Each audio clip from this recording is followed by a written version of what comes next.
केवल एक परमात्मा में श्रद्धा और समर्पण का संदेश देने वाली गीता सबको पवित्र करने का खुला आमंत्रण देती है।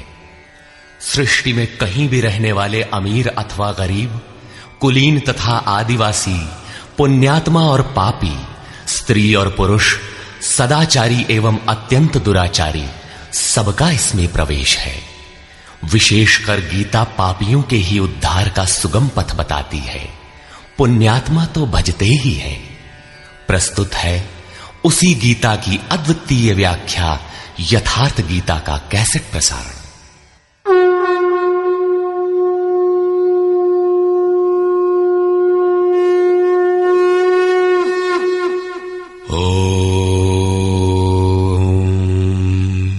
श्री परमात्मने नमः। यथार्थ गीता, श्रीमद् भगवत गीता, अथ द्वितीयो अध्यायः।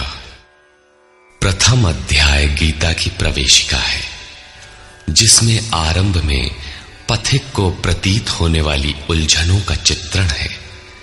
लड़ने वाले संपूर्ण कौरव पांडव थे, किंतु संशय का पात्र मात्र अर्जुन है। अनुराग ही अर्जुन है। इष्ट के अनुरूप राग ही पथिक को क्षेत्र क्षेत्रज्ञ के संघर्ष के लिए प्रेरित करता है। अनुराग आरंभिक स्तर है।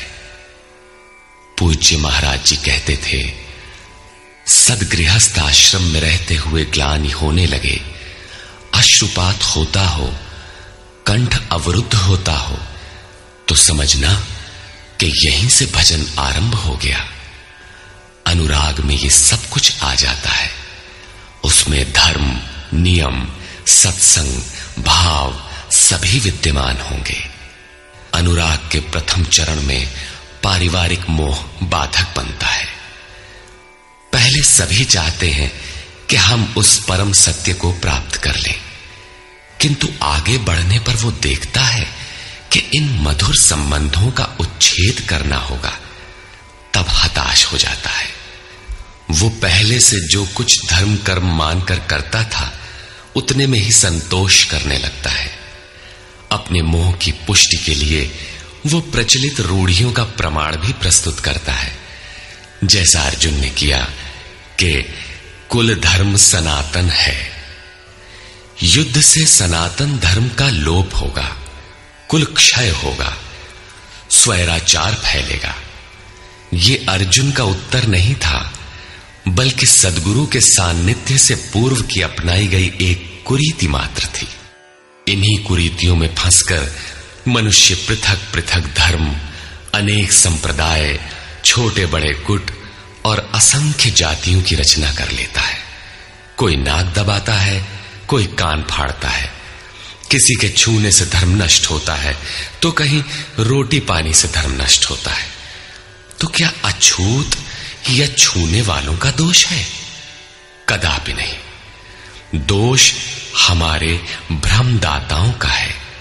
धर्म के नाम पर हम कुरीति के शिकार हैं, इसलिए दोष हमारा है। महात्मा बुद्ध के समय में केश कंबल एक संप्रदाय था, जिसमें केश को बढ़ाकर कंबल की तरह प्रयोग करने को पूर्णता का मानदंड माना जाता था। कोई गोव्रतिक गाय की भांति रहने वाला था, तो कोई कुक्कुरव्रतिक कुत्ते की तरह खाने पीने रहने वाला था। ब्रह्म विद्या का इनसे कोई संबंध नहीं है। संप्रदाय और कुरीतियां पहले भी थीं, आज भी हैं। ठीक इसी प्रकार कृष्ण काल में भी संप्रदाय थे, कुरीतियां थीं। उनमें से एकाध कुरीति का शिकार अर्जुन भी था। उसने 4 तर्क प्रस्तुत किए। 1, ऐसे युद्ध से सनातन धर्म नष्ट हो जाएगा। 2, वर्ण संकर पैदा होगा। 3, पिंडोदक क्रिया लोप होगी। और 4, हम लोग कुलक्षय द्वारा महान पाप करने को उद्यत हुए हैं। इस पर योगेश्वर श्री कृष्ण ने कहा, संजय उवाच।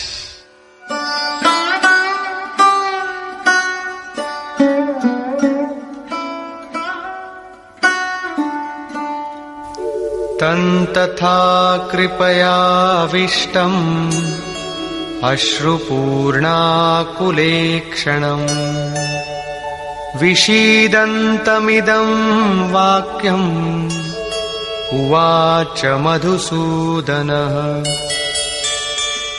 करुणा से व्याप्त अश्रुपूर्ण व्याकुल नेत्रों वाले उस अर्जुन के प्रति मधुसूदन, मद का विनाश करने वाले भगवान ने ये वचन कहा। श्री भगवान उवाच।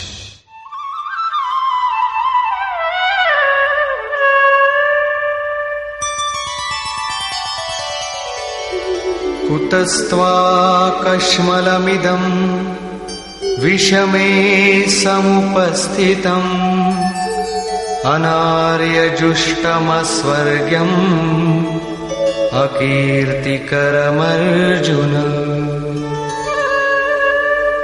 अर्जुन, इस विषम स्थल में तुझे ये अज्ञान कहां से हो गया? विषम स्थल अर्थात जिसकी समता का सृष्टि में कोई स्थल है ही नहीं, पारलौकिक है लक्ष्य जिसका, उस निर्विवाद स्थल पर तुझे अज्ञान कहां से हुआ? अज्ञान क्यों? अर्जुन तो सनातन धर्म की रक्षा के लिए कटिबद्ध है।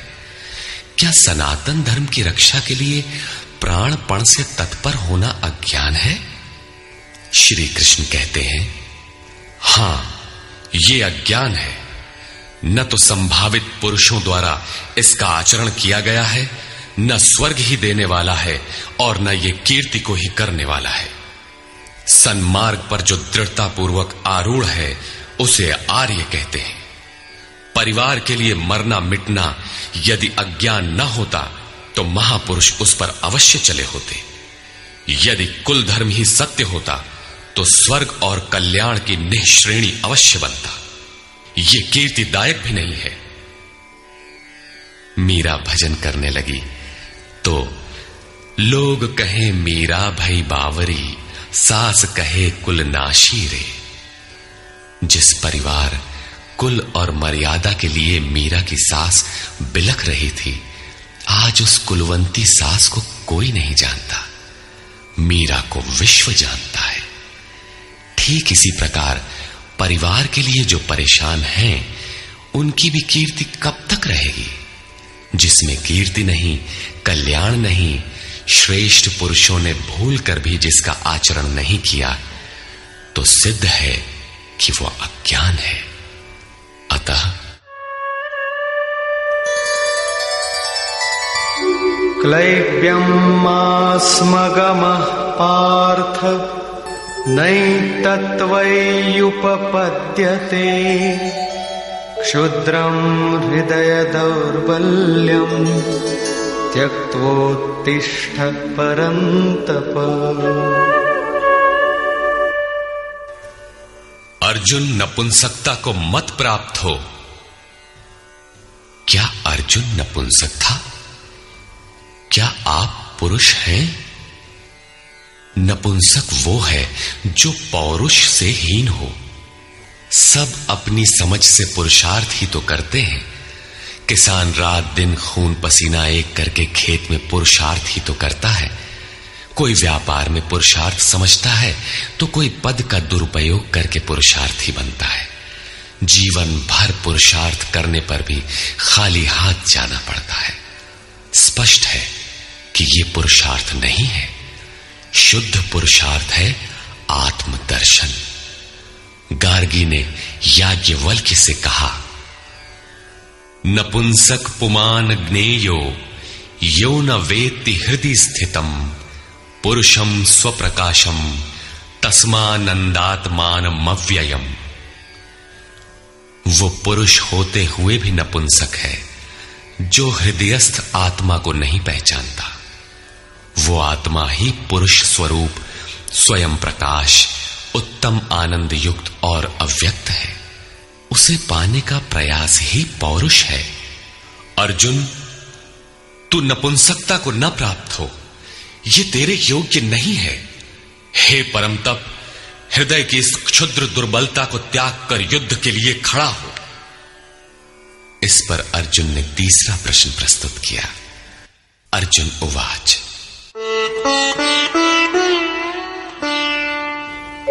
कथं भीष्ममहं संख्ये द्रोणं च मधुसूदन इषुभिः प्रतियोत्स्यामि पूजार्हावरिसूदन।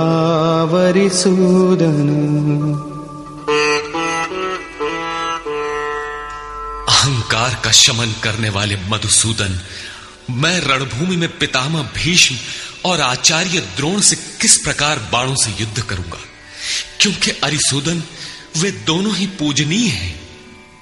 द्वैत ही द्रोण है। प्रभु अलग है, हम अलग हैं।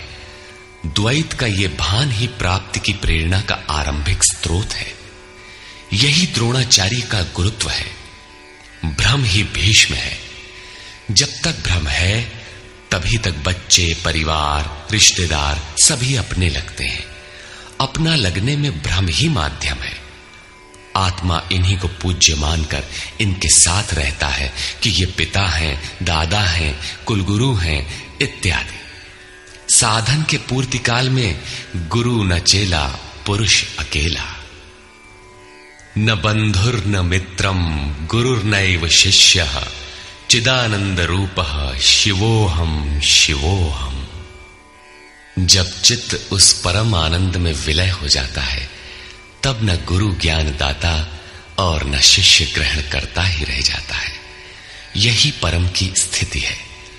गुरु का गुरुत्व प्राप्त कर लेने पर गुरुत्व एक जैसा हो जाता है। श्री कृष्ण कहते हैं, अर्जुन तुम मुझ में निवास करेगा। जैसे श्री कृष्ण वैसा ही अर्जुन, और ठीक वैसा ही प्राप्ति वाला महापुरुष हो जाता है। ऐसी अवस्था में गुरु का भी विलय हो जाता है। गुरुत्व हृदय में प्रवाहित हो जाता है। अर्जुन गुरु पद की ढाल बनाकर इस संघर्ष में प्रवृत्त होने से कतराना चाहता है। वो कहता है,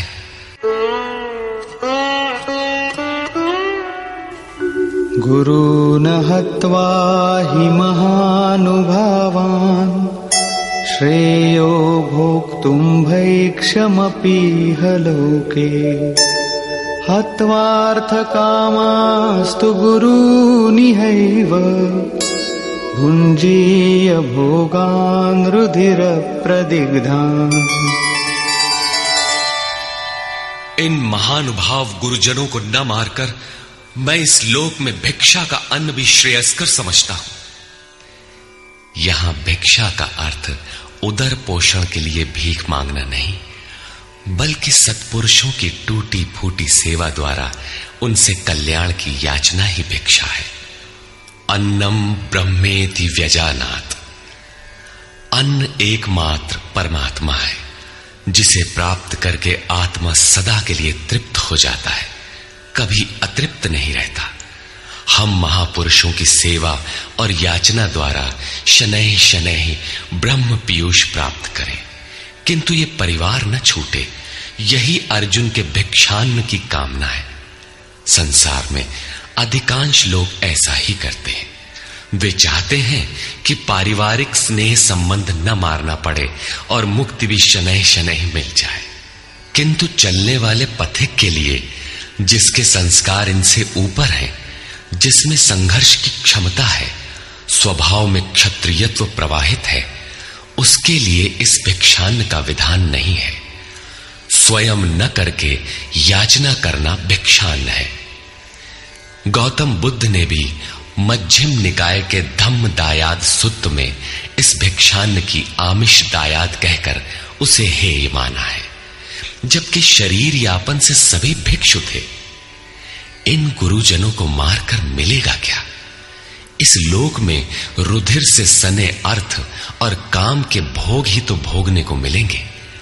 अर्जुन कदाचित सोचता था कि भजन से भौतिक सुखों की मात्रा में अभिवृद्धि होगी।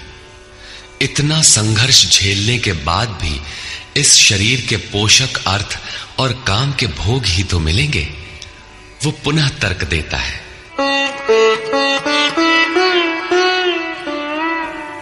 न चैतद्विद्मः कतरन्नो गरीयो यद्वा जयेम यदि वा नो जयेयुः यानेव हत्वा न जिजीविषामः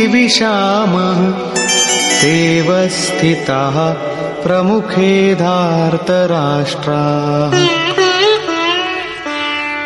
ये भी निश्चित नहीं है कि वो भोग मिलेगा ही। ये भी हम नहीं जानते कि हमारे लिए क्या करना श्रेयस्कर है, क्योंकि जो कुछ हमने कहा वो अज्ञान प्रमाणित हो गया। ये भी ज्ञात नहीं है कि हम जीतेंगे अथवा वे ही जीतेंगे। जिन्हें मारकर हम जीना भी नहीं चाहते, वे ही धृतराष्ट्र के पुत्र हमारे सामने खड़े हैं। अज्ञान रूपी धृतराष्ट्र से उत्पन्न मोह इत्यादि स्वजन समुदाय मिट ही जाएंगे, तब हम जीकर ही क्या करेंगे। अर्जुन पुनः सोचता है कि जो कुछ हमने कहा कदाचित ये भी अज्ञान हो, अतः प्रार्थना करता है। कार्पण्यदोषोपहतः स्वभावः पृच्छामि त्वां धर्मसम्मूढचेताः यच्छ्रेयस्यान्निश्चितं ब्रूहि तन्मे शिष्यस्तेऽहं शाधि मां त्वां प्रपन्नम्। कायरता के दोष से नष्ट स्वभाव वाला, धर्म के विषय में सर्वथा मोहित चित्त हुआ मैं आपसे पूछता हूं, जो कुछ निश्चित परम कल्याणकारी हो वो साधन मेरे लिए कहिए। यहां अर्जुन ने पूर्ण समर्पण कर दिया। अभी तक वो श्री कृष्ण को अपने स्तर का ही समझता था, अनेक विद्याओं में अपने को कुछ आगे ही मानता था। यहां उसने अपनी बागडोर श्री कृष्ण को वस्तुतः सौंप दी। सद्गुरु पूर्ति पर्यंत हृदय में रहकर साधक के साथ चलते हैं। यदि वे साथ न रहे तो साधक पार न हो। युवा कन्या के परिवार वाले जिस प्रकार शादी विवाह तक उसको संयम की शिक्षा देते हुए संभाल ले जाते हैं, ठीक उसी प्रकार सद्गुरु अपने शिष्य की अंतरात्मा से रथी होकर उसे प्रकृति की घाटियों से निकालकर पार कर देते हैं। अर्जुन निवेदन करता है कि भगवान, एक बात और है। नहि प्रपश्यामि ममापनुद्यात्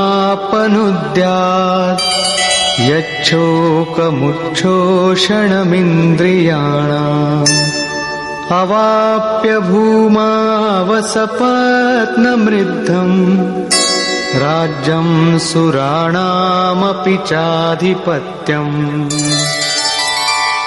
भूमि पर निष्कंटक धन धान्य संपन्न राज्य को और देवताओं के स्वामीपन इंद्र पद को पाकर भी मैं उस उपाय को नहीं देखता जो मेरी इंद्रियों को सुखाने वाले शोक को दूर कर सके।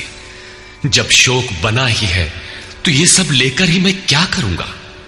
यदि इतना ही मिलना है तो क्षमा करें। अर्जुन ने सोचा, अब इसके आगे बतावेंगे भी क्या। संजय उवाच। एवमुक्त्वा ऋषिकेशं गुडाकेशः परन्तप न योत्स्यैति गोविन्दम् उक्त्वा तूष्णीं बभूवः। संजय बोला, हे राजन, मोह निशाजयी अर्जुन ने हृदय के सर्वज्ञ श्री कृष्ण से ये कहकर कि गोविंद, मैं युद्ध नहीं करूंगा, चुप हो गया। अभी तक अर्जुन की दृष्टि पौराणिक है, जिसमें कर्म कांडों के साथ भोगों की उपलब्धि का विधान है, जिसमें स्वर्ग ही सब कुछ माना जाता है, जिस पर श्री कृष्ण प्रकाश डालेंगे कि ये विचारधारा भी गलत है। तमुवाच ऋषिकेशः प्रहसन्निव भारत सेनयोरुभयोर्मध्ये विषीदन्तमिदं वचः। उसके उपरांत हे भरतवंशी धृतराष्ट्र, अंतर्यामी योगेश्वर श्री कृष्ण ने दोनों सेनाओं के बीच में उस शोक युक्त अर्जुन को हंसते हुए से ये वचन कहा। श्री भगवान उवाच।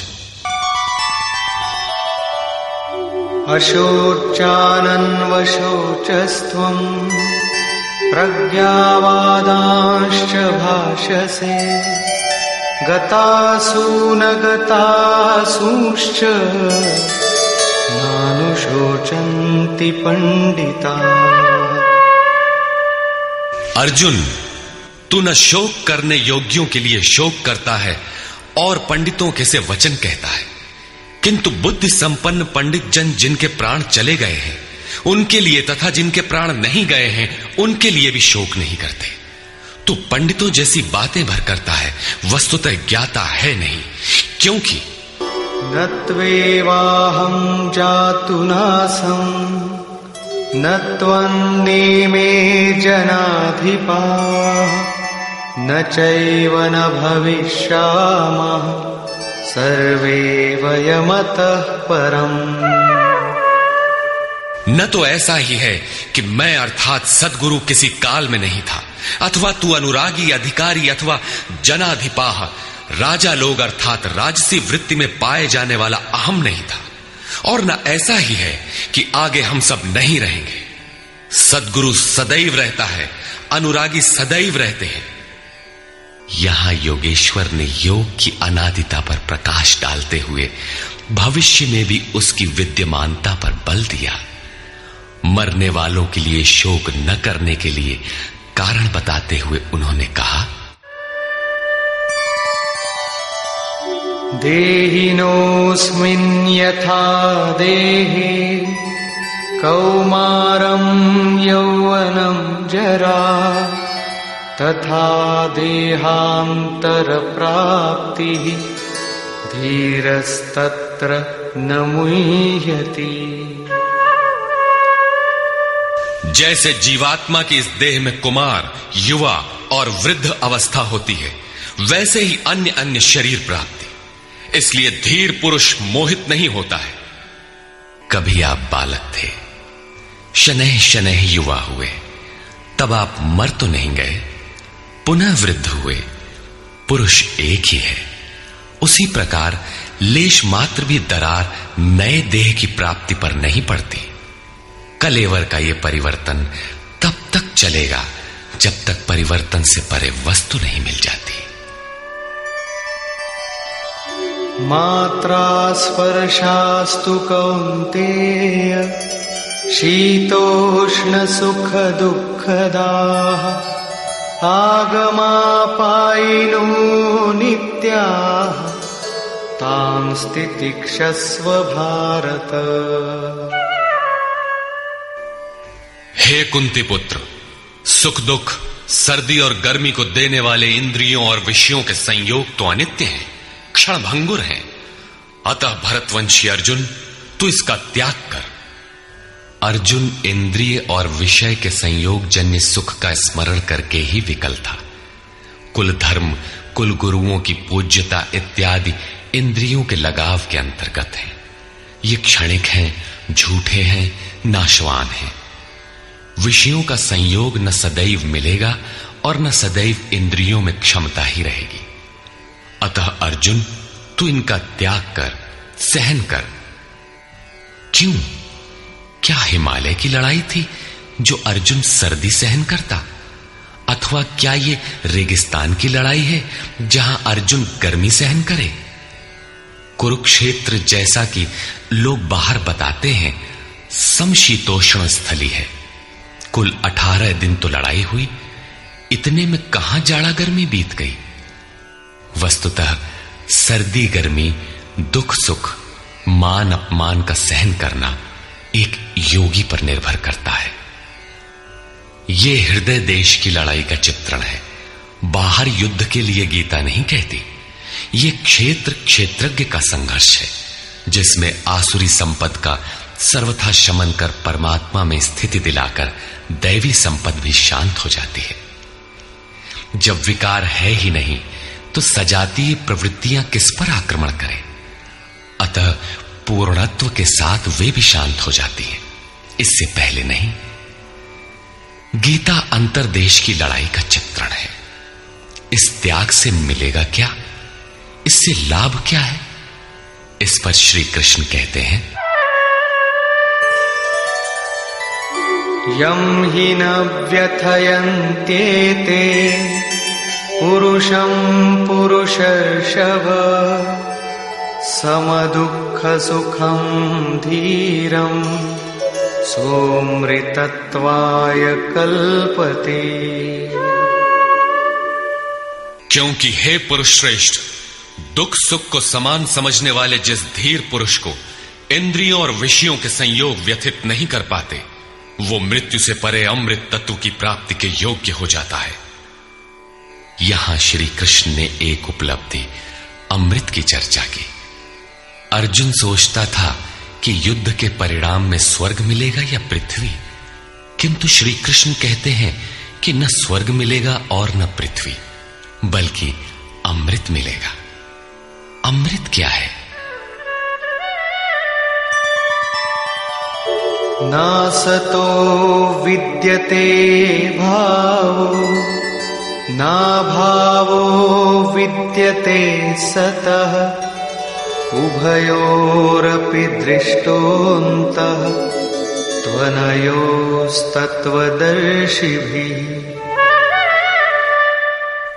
अर्जुन, असत वस्तु का अस्तित्व नहीं है, वो है ही नहीं, उसे रोका नहीं जा सकता, और सत्य का तीनों काल में अभाव नहीं है, उसे मिटाया नहीं जा सकता। अर्जुन ने पूछा, क्या भगवान होने के नाते आप कहते हैं? श्री कृष्ण ने बताया, मैं तो कहता ही हूं। इन दोनों का यह अंतर हमारे साथ साथ तत्वदर्शियों द्वारा भी देखा गया है। श्री कृष्ण ने वही सत्य दोहराया जो तत्वदर्शियों ने कभी देख लिया था। श्री कृष्ण भी एक तत्वदर्शी महापुरुष थे। परम तत्व परमात्मा का प्रत्यक्ष दर्शन करके उसमें स्थिति वाले तत्वदर्शी कहलाते हैं। सत और असत हैं क्या, इस पर कहते हैं,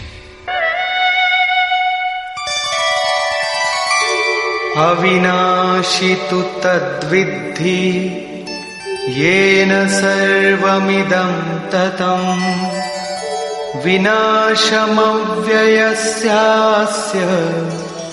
न कश्चित् कर्तुमर्हति।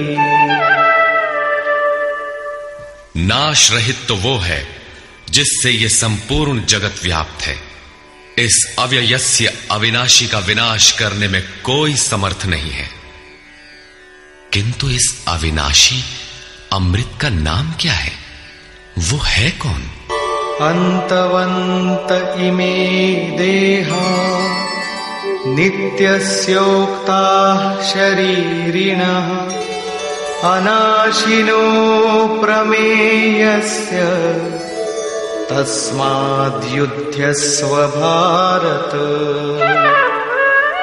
अविनाशी अप्रमेय नित्य स्वरूप आत्मा के ये सभी शरीर नाशवान कहे गए हैं। इसलिए भरतवंशी अर्जुन, तू युद्ध कर। आत्मा ही अमृत है, आत्मा ही अविनाशी है जिसका तीनों कालों में नाश नहीं होता। आत्मा ही सत है, शरीर नाशवान है, यही असत है जिसका तीनों कालों में अस्तित्व नहीं है। शरीर नाशवान है, इसलिए तू युद्ध कर। इस आदेश से यह स्पष्ट नहीं होता कि अर्जुन केवल कौरवों को मारे। पांडव पक्ष में भी तो शरीर ही खड़े थे। क्या पांडव के शरीर अविनाशी थे? यदि शरीर नाशवान है तो श्री कृष्ण किसकी रक्षा में खड़े थे? क्या अर्जुन कोई शरीरधारी था? शरीर जो असत है, जिसका अस्तित्व नहीं है, जिसे रोका नहीं जा सकता, क्या श्री कृष्ण उस शरीर की रक्षा में खड़े हैं? यदि ऐसा है तो वे भी अविवेकी और मूढ़ हैं, क्योंकि आगे श्री कृष्ण स्वयं कहते हैं कि जो केवल शरीर के लिए ही पचता है, श्रम करता है, वो अविवेकी और मूढ़ बुद्धि है।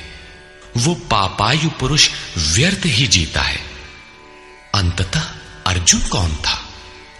वस्तुतः अनुराग ही अर्जुन है। अनुरागी के लिए इष्ट सदैव रथी बनकर साथ में रहते हैं, सखा की भांति उसका मार्गदर्शन करते हैं। आप शरीर नहीं है। शरीर तो आवरण है, रहने का मकान है। उसमें रहने वाला अनुराग पूरित आत्मा है। भौतिक युद्ध, मारने काटने से शरीरों का अंत नहीं होता। ये शरीर छूटेगा तो आत्मा दूसरा शरीर धारण कर लेगा। इसी संदर्भ में श्री कृष्ण कह चुके हैं कि जिस प्रकार बाल्यकाल से युवा या वृद्धावस्था आती है, उसी प्रकार देहांतर की प्राप्ति होती है। शरीर काटेंगे तो जीवात्मा नया वस्त्र बदल लेगा। शरीर संस्कारों के आश्रित है और संस्कार मन पर आधारित है। मन एव मनुष्याणाम कारणम बंध मोक्षयोः। मन का सर्वथा निरोध होना, अचल स्थिर ठहरना और अंतिम संस्कार का विलय एक ही क्रिया है। संस्कारों की सतह का टूट जाना ही शरीरों का अंत है। इसे तोड़ने के लिए आपको आराधना करनी होगी, जिसे श्री कृष्ण ने कर्म या निष्काम कर्मयोग की संज्ञा दी है। कृष्ण ने स्थान स्थान पर अर्जुन को युद्ध की प्रेरणा दी, किंतु एक भी श्लोक ऐसा नहीं है जो भौतिक युद्ध या मारकाट का समर्थन करता हो। यह युद्ध सजातीय विजातीय प्रवृत्तियों का है, अंतर्देश में है।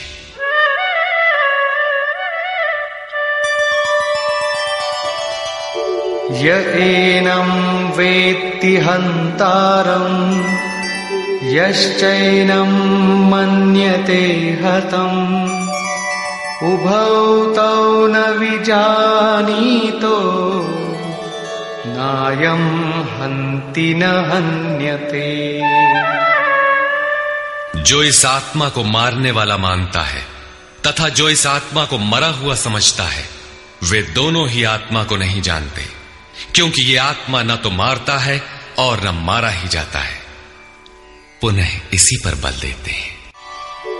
न जायते म्रियते वा कदाचित् नायं भूत्वा भविता वा न भूयः अजो नित्यः शाश्वतोऽयं पुराणो न हन्यते हन्यमाने शरीरे। ये आत्मा किसी काल में न तो जन्मता है और न मरता है, क्योंकि ये वस्त्र ही तो बदलता है। न ये आत्मा होकर अन्य कुछ होने वाला है, क्योंकि यह अजन्मा है, नित्य है, शाश्वत और पुरातन है। शरीर के नाश होने पर भी उसका नाश नहीं होता। आत्मा ही सत्य है, आत्मा ही पुरातन है, आत्मा ही शाश्वत और सनातन है। आप कौन है? सनातन धर्म के अनुयायी। सनातन कौन है? आत्मा। आप आत्मा के अनुयायी हैं।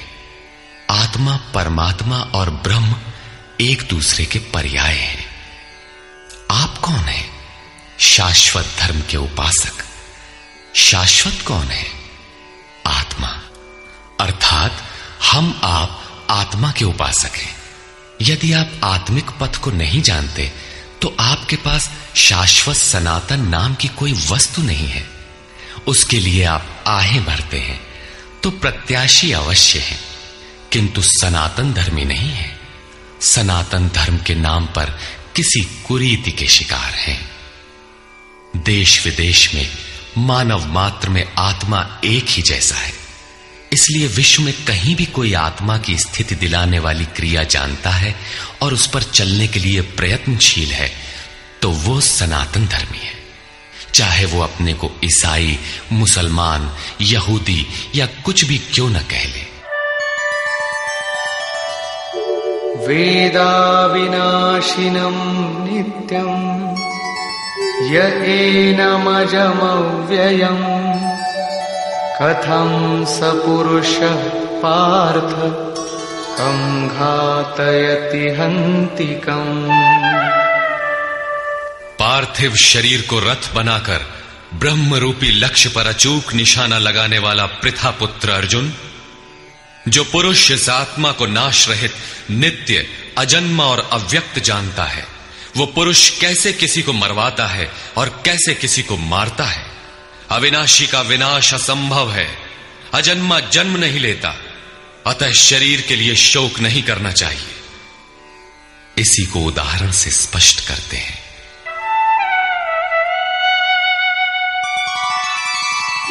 वासांसि जीर्णानि यथा विहाय नवानि गृह्णाति नरोपराणि तथा शरीराणि विहाय जीर्णान्यन्यानि संयाति नवानि देहि।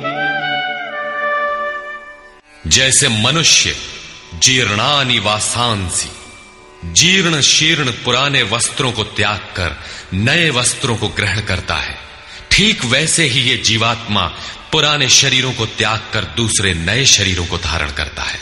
जीर्ण होने पर ही नया शरीर धारण करना है तो शिशु क्यों मर जाते हैं? ये वस्त्र तो और विकसित होना चाहिए। वस्तुतः ये शरीर संस्कारों पर आधारित है। जब संस्कार जीर्ण होते हैं तो शरीर छूट जाता है। यदि संस्कार 2 दिन का है तो दूसरे दिन ही शरीर जीर्ण हो गया। इसके बाद मनुष्य एक श्वास भी अधिक नहीं जीता। संस्कार ही शरीर है। आत्मा संस्कारों के अनुसार नया शरीर धारण कर लेता है। अथा खलु ऋतुमयः पुरुषः यथा इहैव तथैव प्रेत्य भवति कृतं लोकम पुरुषोऽभिजायते। अर्थात ये पुरुष निश्चय ही संकल्पमय है। इस लोक में पुरुष जैसा निश्चय वाला होता है वैसा ही यहां से मरकर जाने पर होता है। अपने संकल्प से बनाए हुए शरीरों में पुरुष उत्पन्न होता है। इस प्रकार मृत्यु शरीर का परिवर्तन मात्र है, आत्मा नहीं मरता। पुनः इसकी अजरता अमरता पर बल देते हैं। नैनं छिन्दन्ति शस्त्राणि नैनं दहति पावकः न चैनं क्लेदयन्त्यापो न शोषयति मारुतः। अर्जुन, इस आत्मा को शस्त्रादि नहीं काटते, अग्नि इसे जला नहीं सकता, जल इसे गीला नहीं कर सकता और न वायु इसे सुखा ही सकता है। अच्छेद्योऽयमदाह्योऽयम् अक्लेद्यो शोष्य एव च नित्यः सर्वगतः स्थाणुः अचलोऽयं सनातनः। ये आत्मा अच्छेद्य है, इसे छेदा नहीं जा सकता। ये अदाह्य है, इसे जलाया नहीं जा सकता। ये अक्लेद्य है, इसे गीला नहीं किया जा सकता। आकाश इसे अपने में समाहित नहीं कर सकता। ये आत्मा निसंदेह अशोष्य, सर्वव्यापक, अचल, स्थिर रहने वाला और सनातन है। अर्जुन ने कहा था कि कुल धर्म सनातन है। ऐसा युद्ध करने से सनातन धर्म नष्ट हो जाएगा, किंतु श्री कृष्ण ने इसे अज्ञान माना और आत्मा को ही सनातन बताया। आप कौन हैं? सनातन धर्म के अनुयायी। सनातन कौन है? आत्मा। यदि आप आत्मा पर्यंत दूरी तय करने वाली विधि विशेष से अवगत नहीं हैं, तो आप सनातन धर्म नहीं जानते। इसका कुपरिणाम सांप्रदायिकता में फंसे धर्म भीरू लोगों को भोगना पड़ रहा है। जब मैटर क्षेत्र में पैदा होने वाली कोई वस्तु इस सनातन का स्पर्श नहीं कर सकती, तो छूने खाने से सनातन धर्म नष्ट कैसे हो सकता है? यह धर्म नहीं, एक कुरीति परिस्थिति थी जिससे भारत में सांप्रदायिक वैमनस्य बढ़ा और राष्ट्रीय एकता की आज भी समस्या बनी हुई है। धर्म की शरण हम क्यों जाते हैं? क्योंकि हम मरण धर्मा हैं और धर्म कोई ठोस चीज है जिसकी शरण जाकर हम भी अमर हो जाएं। हम तो मारने से मरेंगे और ये धर्म केवल छूने और खाने से मर जाएगा, तो हमारी क्या रक्षा करेगा? धर्म तो आपकी रक्षा करता है, आपसे शक्तिशाली है, आप तलवार से मरेंगे और धर्म वो छूने से नष्ट हो गया। कैसा है आपका धर्म? कुरीतियां नष्ट होती हैं, न कि सनातन। सनातन तो ऐसी ठोस वस्तु है जिसे शस्त्र नहीं काटते, अग्नि जला नहीं सकता, जल इसे गीला नहीं कर सकता। खान पान तो दूर, प्रकृति में उत्पन्न कोई वस्तु उसका स्पर्श भी नहीं कर पाती, तो वो सनातन नष्ट कैसे हो गया? ऐसी ही कतिपय कुरीतियां अर्जुन काल में भी थी। उनका शिकार अर्जुन भी था। उसने विलाप करते हुए गिड़गिड़ा कर कहा कि कुल धर्म सनातन है, युद्ध से सनातन धर्म नष्ट हो जाएगा। कुल धर्म नष्ट होने से हम अनंत काल तक नरक में चले जाएंगे। किंतु श्री कृष्ण ने कहा, तुझे ये अज्ञान कहां से उत्पन्न हो गया? सिद्ध है कि वो कोई कुरीति थी। तभी तो श्री कृष्ण ने उसका निराकरण किया और बताया कि आत्मा ही सनातन है। यदि आप आत्मिक पथ नहीं जानते तो सनातन धर्म में आपका अभी तक प्रवेश नहीं हुआ है। जब यह सनातन शाश्वत आत्मा सबके अंदर व्याप्त है तो खोजा किसे जाए? इस पर श्री कृष्ण कहते हैं, अव्यक्तोऽयमचिन्त्योऽयम् अविकार्योऽयमुच्यते तस्मादेवं विदित्वैनं नानुशोचितुमर्हसि। ये आत्मा अव्यक्त अर्थात इंद्रियों का विषय नहीं है। इंद्रियों के द्वारा इसे समझा नहीं जा सकता। जब तक इंद्रियों और विषयों का संयोग है तब तक आत्मा तो है, किंतु उसे समझा नहीं जा सकता। वो अचिंत्य है। जब तक चित्त और चित्त की लहर है तब तक वो शाश्वत है तो, किंतु हमारे दर्शन, उपभोग और प्रवेश के लिए नहीं है। अतः चित्त का निरोध करे। पीछे श्री कृष्ण बता आए हैं कि असत वस्तु का अस्तित्व नहीं है और सत का तीनों कालों में अभाव नहीं है। वो सत है आत्मा। आत्मा ही अपरिवर्तनशील, शाश्वत, सनातन और अव्यक्त है। तत्वदर्शियों ने आत्मा को इन विशेष गुणधर्मों से युक्त देखा। न 10 भाषाओं के ज्ञाता ने देखा, न किसी समृद्धशाली ने देखा, बल्कि तत्वदर्शियों ने देखा। श्री कृष्ण ने आगे बताया कि तत्व है परमात्मा। मन के निरोध काल में साधक उसका दर्शन और उसमें प्रवेश पाता है। प्राप्ति काल में भगवान मिलते हैं और दूसरे ही क्षण वो अपने आत्मा को ईश्वरीय गुण धर्मों से विभूषित देखता है। वो देखता है कि आत्मा ही सत्य, सनातन और परिपूर्ण है। ये आत्मा अचिंत्य है। ये विकार रहित अर्थात न बदलने वाला कहा जाता है। अतः अर्जुन, आत्मा को ऐसा जानकर तू शोक करने योग्य नहीं है। अब श्री कृष्ण अर्जुन के विचारों में विरोधाभास दिखाते हैं, जो सामान्य तर्क है। अथ चैनं नित्यजातं नित्यं वा मन्यसे मृतं तथापि त्वं महाबाहो नैवं शोचितुमर्हसि। यदि तू इसे सदैव जन्मने वाला और सदा मरने वाला माने तब भी तुझे शोक नहीं करना चाहिए, क्योंकि जातस्य हि ध्रुवो मृत्युः ध्रुवं जन्म मृतस्य च तस्मादपरिहार्येऽर्थे न त्वं शोचितुमर्हसि। ऐसा मान लेने पर भी जन्मने वाले की निश्चित मृत्यु और मरने वाले का निश्चित जन्म सिद्ध होता है। इसलिए भी तू बिना उपाय वाले इस विषय में शोक करने लायक नहीं है। जिसका कोई इलाज नहीं, उसके लिए शोक करना एक अन्य दुख को आमंत्रित करना है। अव्यक्त व्यक्तादीनि भूतानि व्यक्तमध्यानि भारत अव्यक्तनिधनान्येव तत्र का परिदेवना।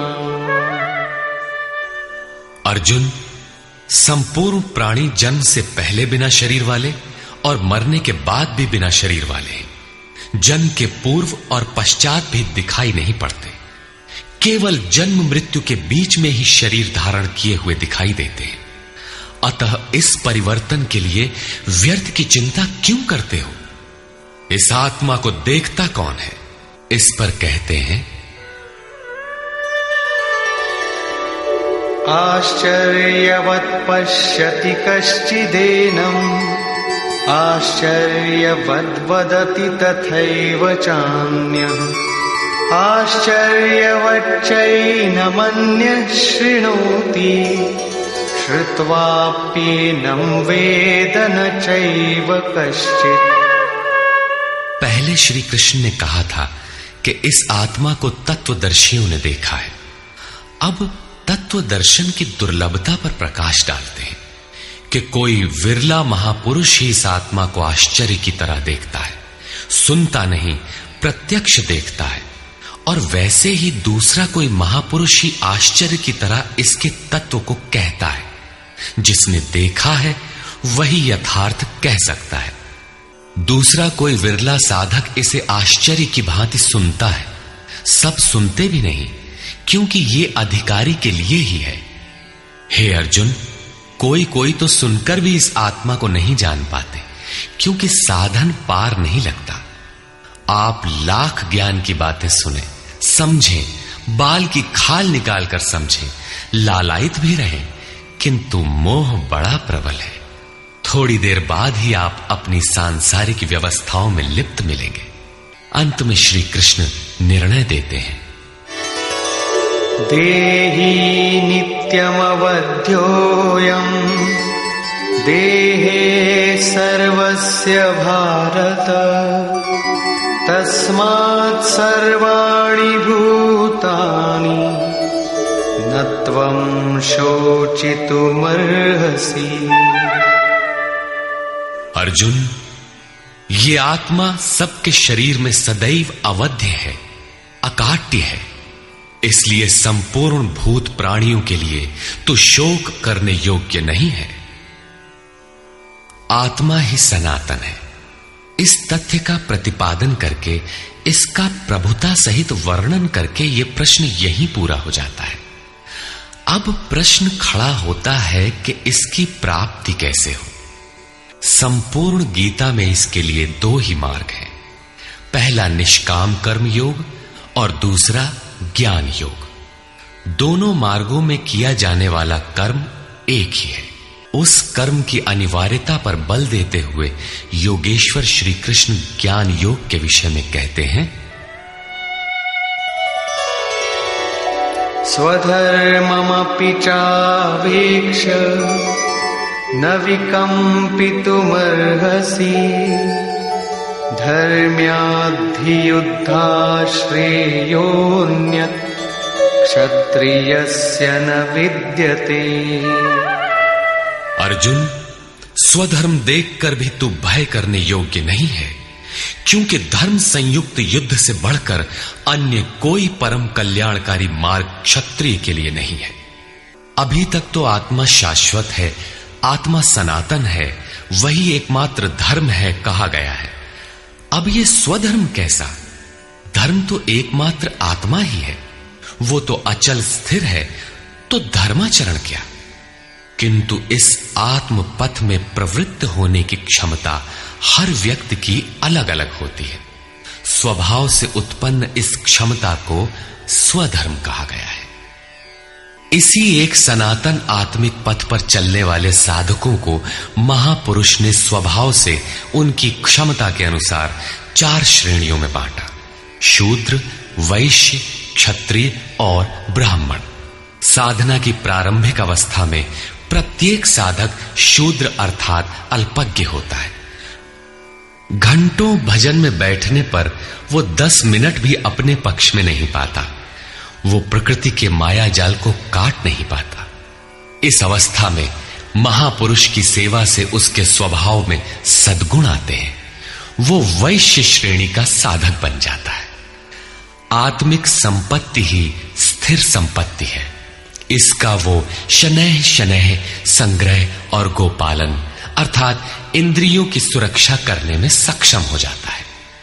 काम क्रोध इत्यादि से इंद्रियों की हिंसा होती है तथा विवेक वैराग्य से इनकी सुरक्षा होती है, किंतु प्रकृति को निर्बीज करने की क्षमता उसमें नहीं होती। क्रमशः उन्नति करते करते साधक के अंतःकरण में तीनों गुणों को काटने की क्षमता अर्थात क्षत्रियत्व आ जाता है। इसी स्तर पर प्रकृति और उसके विकारों को नाश करने की क्षमता आ जाती है।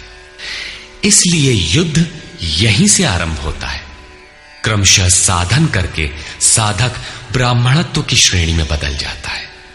इस समय मन का शमन, इंद्रियों का दमन, धारावाही चिंतन, सरलता, अनुभव, ज्ञान इत्यादि लक्षण साधक में स्वाभाविक प्रवाहित होते हैं।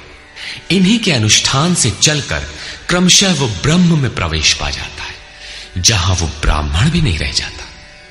विदेह राजा जनक की सभा में महर्षि याज्ञवल्क्य ने चाक्रायण, उशस्ति, कहोल, आरुणि, उद्यालक और गार्गी के प्रश्नों का समाधान करते हुए बताया कि आत्म साक्षात्कार का पूर्णतया संपादन करने वाला ही ब्राह्मण होता है। ये आत्मा ही लोक परलोक और समस्त प्राणियों को भीतर से नियमित करता है। सूर्य, चंद्रमा, पृथ्वी, जल, वायु, अग्नि, तारागण, अंतरिक्ष, आकाश एवं प्रत्येक क्षण इस आत्मा के ही प्रशासन में है। ये तुम्हारा आत्मा अंतर्यामी अमृत है। आत्मा अक्षर है, इससे भिन्न सब नाशवान है। जो कोई इसी लोक में इस अक्षर को न जानकर हवन करता है, तप करता है, हजारों वर्षों तक यज्ञ करता है, उसका ये सब कर्म नाशवान है। जो कोई भी इस अक्षर को जाने बिना इस लोक से मरकर जाता है, वो दयनीय है, कृपण है, और जो इस अक्षर को जानकर इस लोक से मरकर जाता है, वो ब्राह्मण है।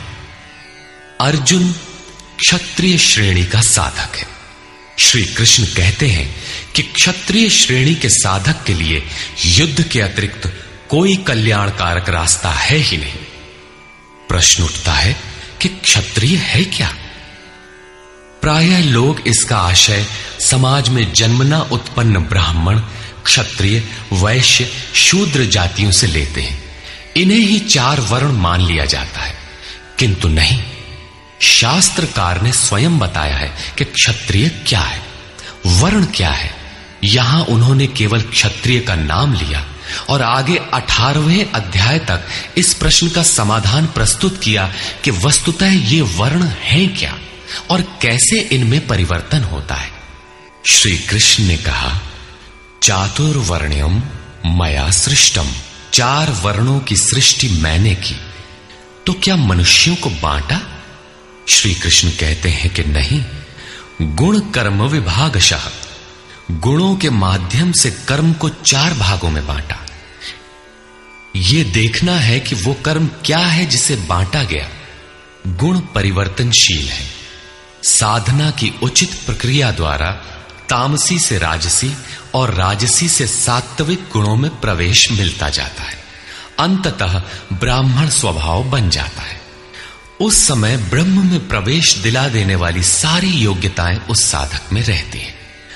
वर्ण संबंधी प्रश्न यहां से आरंभ होकर 18वें अध्याय में जाकर पूर्ण होता है। श्री कृष्ण की मान्यता है, श्रेयान् स्वधर्मो विगुणः परधर्मात् स्वनुष्ठितात्। स्वभाव से उत्पन्न इस धर्म में प्रवृत्त होने की क्षमता जिस स्तर की हो, भले ही वो गुण रहित शूद्र श्रेणी की हो, तब भी परम कल्याण करती है, क्योंकि आप क्रमशः वहीं से उत्थान करते हैं। उससे ऊपर वालों की नकल करके साधक नष्ट हो जाता है। अर्जुन क्षत्रिय श्रेणी का साधक था, इसलिए श्री कृष्ण कहते हैं कि अर्जुन, अपने स्वभाव से उत्पन्न योग्यता को देखकर, इस युद्ध में प्रवृत्त होने की अपनी क्षमता को देखकर भी तू भय करने योग्य नहीं है। इससे बढ़कर दूसरा कोई कल्याणकारी कार्य क्षत्रिय के लिए नहीं। इसी पर प्रकाश डालते हुए पुनः योगेश्वर कहते हैं, यदृच्छया चोपपन्नम स्वर्गद्वारमपावृतम सुखिनः क्षत्रियाः पार्थ लभन्ते युद्धमीदृशम्। पार्थिव शरीर को ही रथ बनाकर अचूक लक्ष्यवेदी अर्जुन, स्वतः प्राप्त स्वर्ग के खुले हुए द्वार रूपी इस युद्ध को भाग्यवान क्षत्रिय ही प्राप्त करते हैं। क्षत्रिय श्रेणी के साधक में तीनों गुणों को काट देने की क्षमता रहती है। उसके लिए स्वर्ग का द्वार खुला है, क्योंकि उसमें दैवी संपद पूर्णता अर्जित रहती है। स्वर्ग में विचरने की उसमें क्षमता रहती है। यही खुला हुआ स्वर्ग का द्वार है। क्षेत्र क्षेत्रज्ञ के इस युद्ध को भाग्यवान क्षत्रिय ही पाते हैं, क्योंकि उनमें ही संघर्ष की क्षमता है।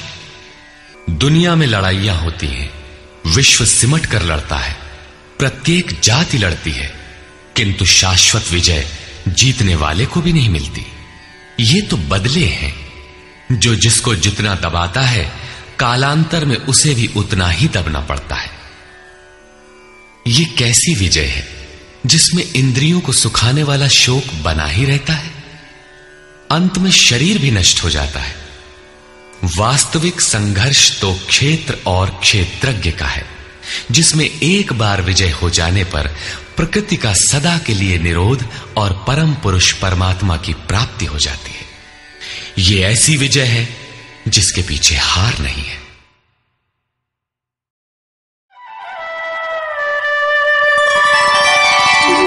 अथ चेत्त्वमिमं धर्म्यं संग्रामं न करिष्यसि ततः स्वधर्मं कीर्तिं च हित्वा पापमवाप्स्यसि। और यदि तू इस धर्मयुक्त संग्राम अर्थात शाश्वत सनातन परम धर्म परमात्मा में प्रवेश दिलाने वाला धर्म युद्ध नहीं करेगा, तो स्वधर्म अर्थात स्वभाव से उत्पन्न संघर्ष करने की क्षमता, क्रिया में प्रवृत्त होने की क्षमता को खोकर पाप अर्थात आवागमन और अपकीर्ति को प्राप्त होगा। अपकीर्ति पर प्रकाश डालते हैं। अकीर्तिं चापि भूतानि कथयिष्यन्ति ते व्ययाम् संभावितस्य चाकीर्ति मरणादतिरिच्यते।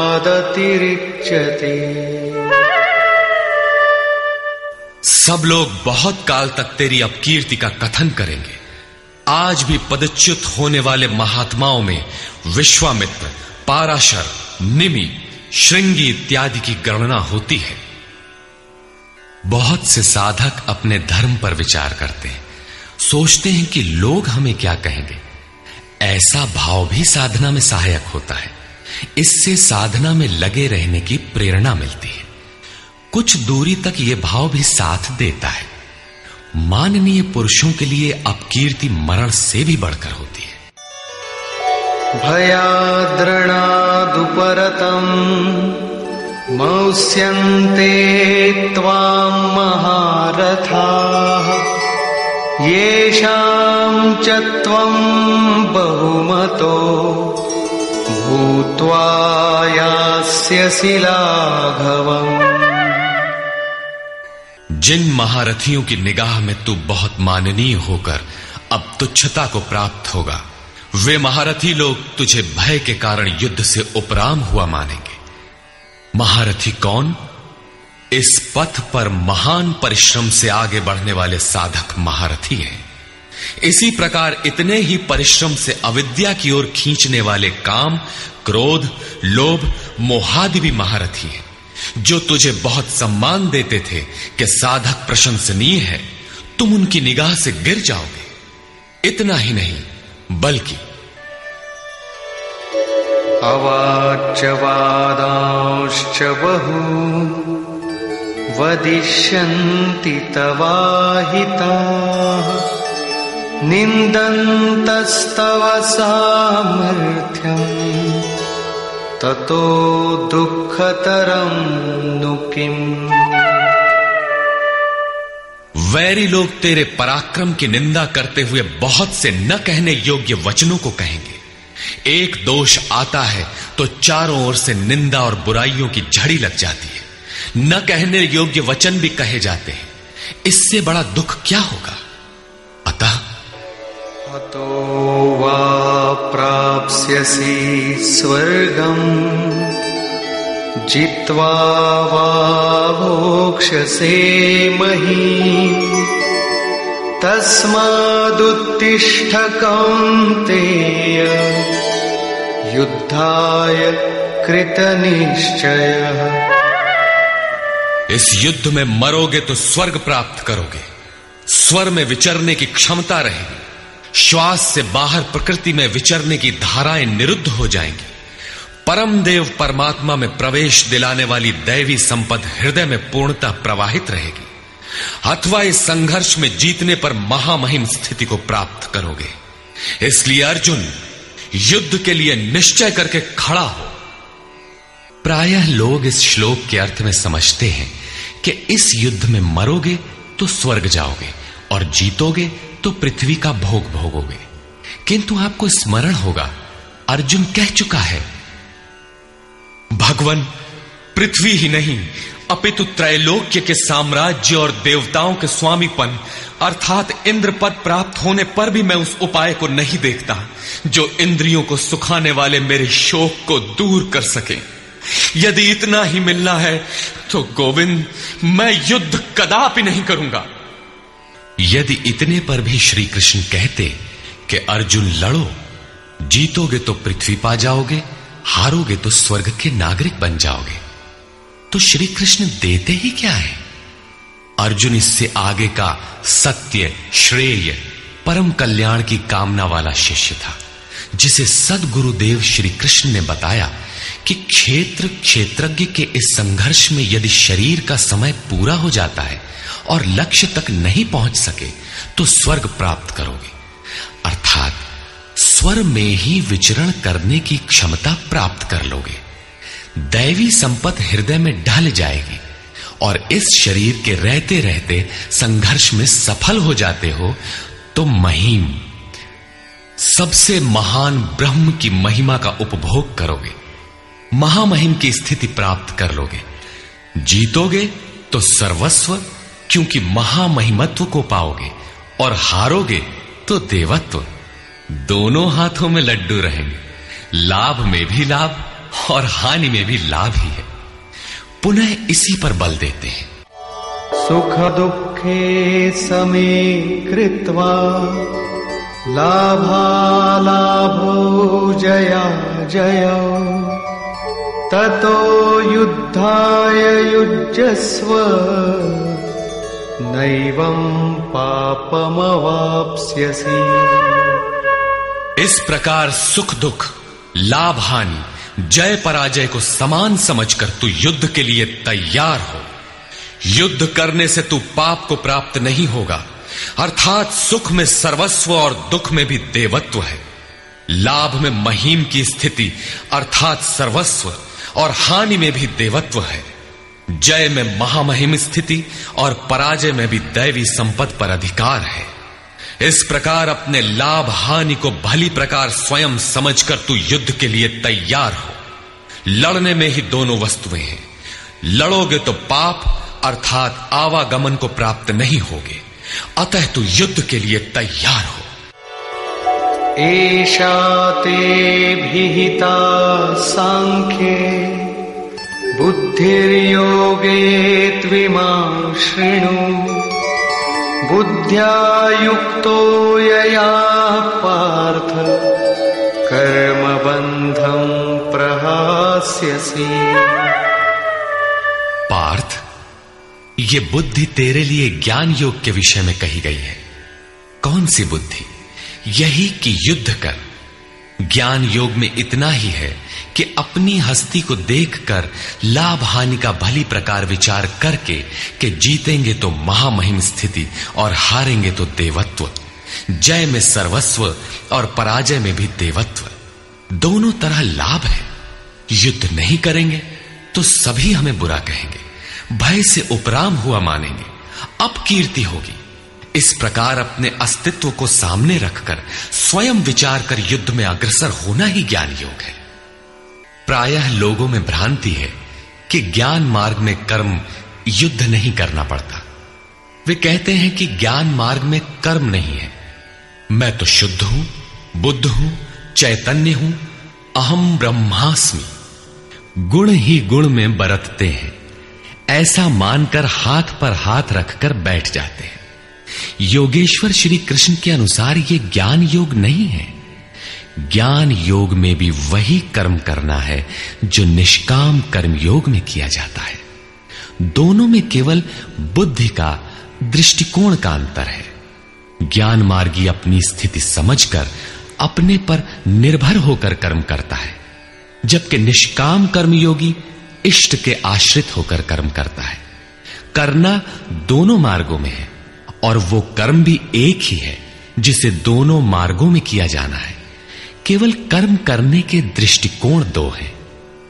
अर्जुन, इसी बुद्धि को अब तू कर्म योग के विषय में सुन, जिससे युक्त हुआ तू कर्मों के बंधन का अच्छी तरह नाश करेगा।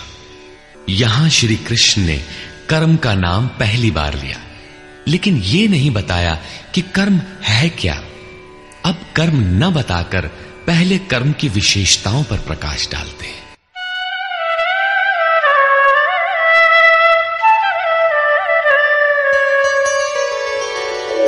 नेहाभिक्रमनाशोऽस्ति प्रत्यवायो न विद्यते स्वल्पमप्यस्य धर्मस्य त्रायते महतो भयात्।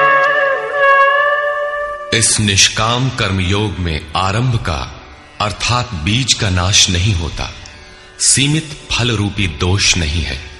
इसलिए इस निष्काम कर्म का, इस कर्म से संपादित धर्म का थोड़ा भी साधन जन्म मृत्यु रूपी महान भय से उद्धार कर देता है।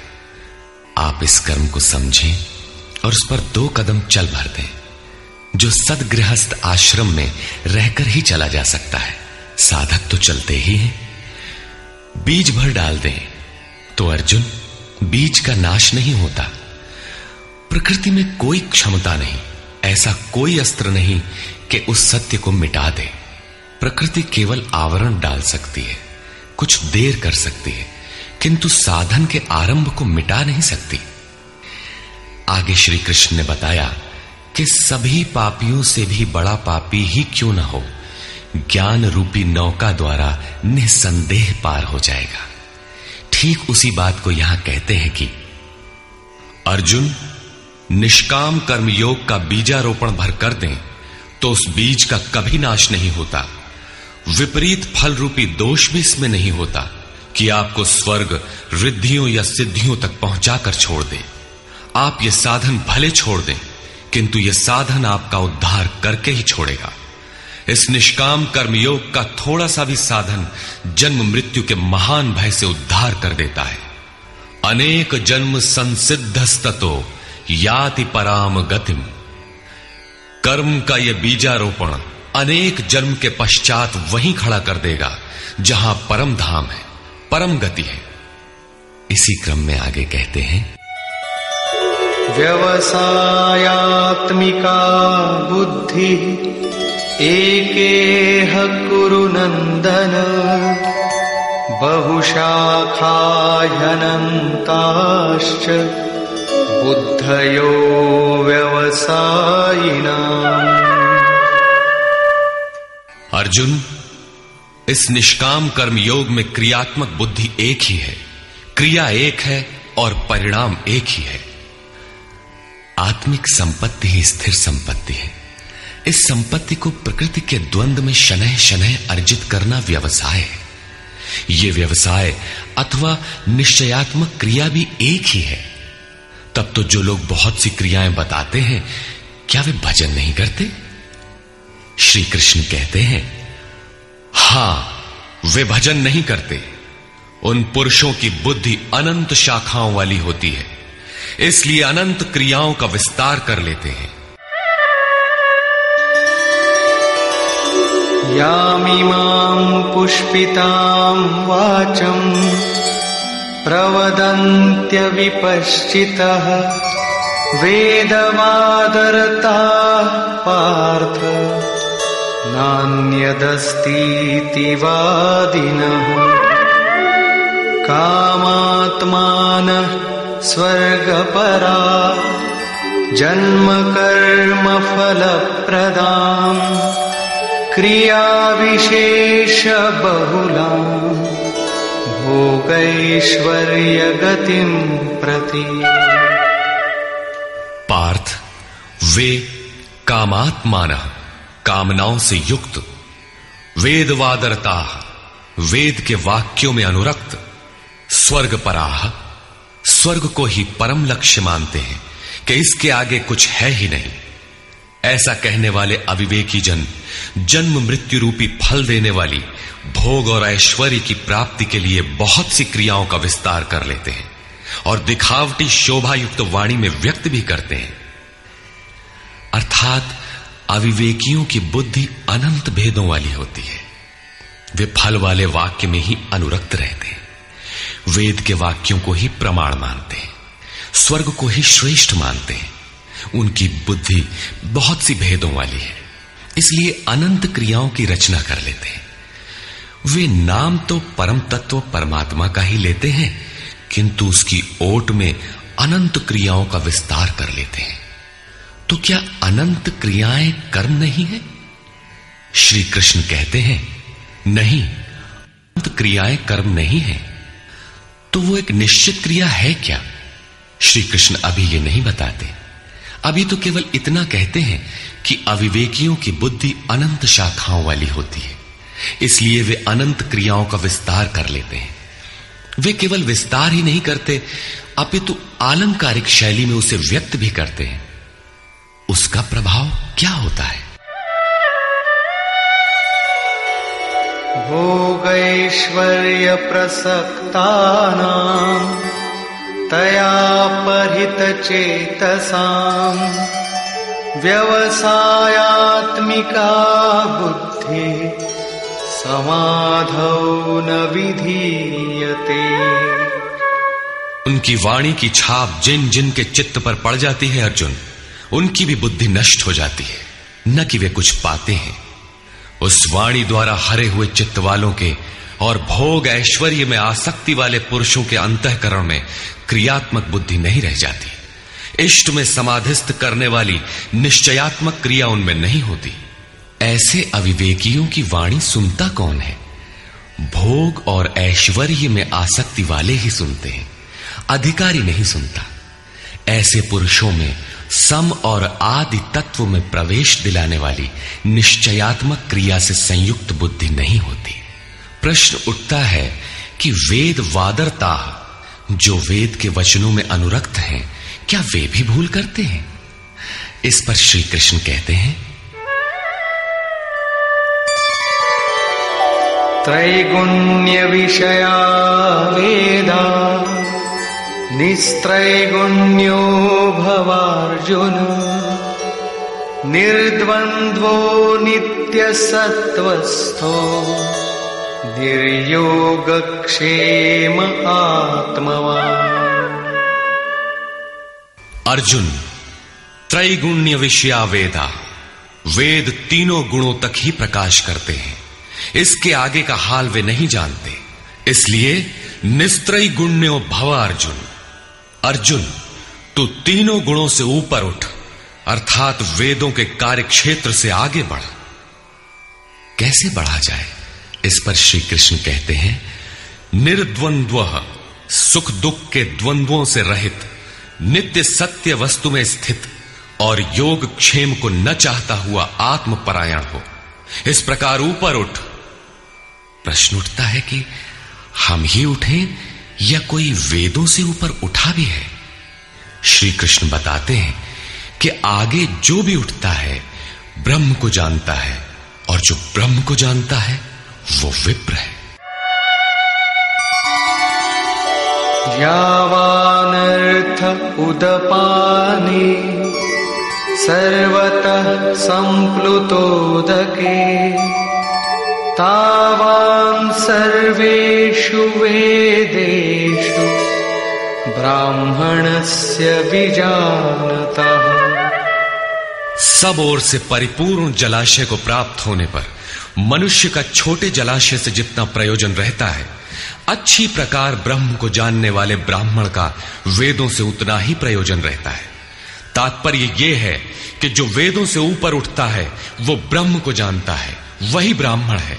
अर्थात तू वेदों से ऊपर उठ, ब्राह्मण बन। अर्जुन क्षत्रिय था। श्री कृष्ण कहते हैं कि ब्राह्मण बन।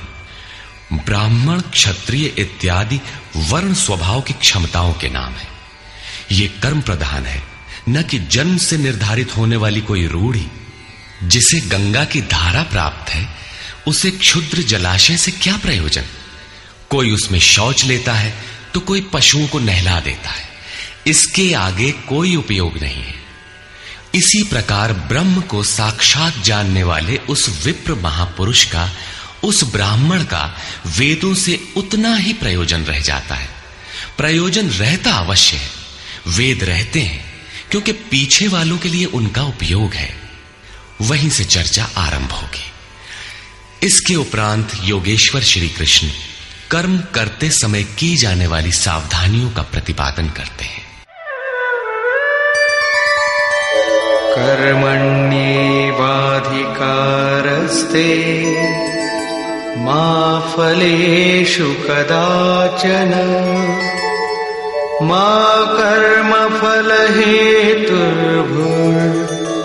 मा ते संगोस्त्वकर्मणि।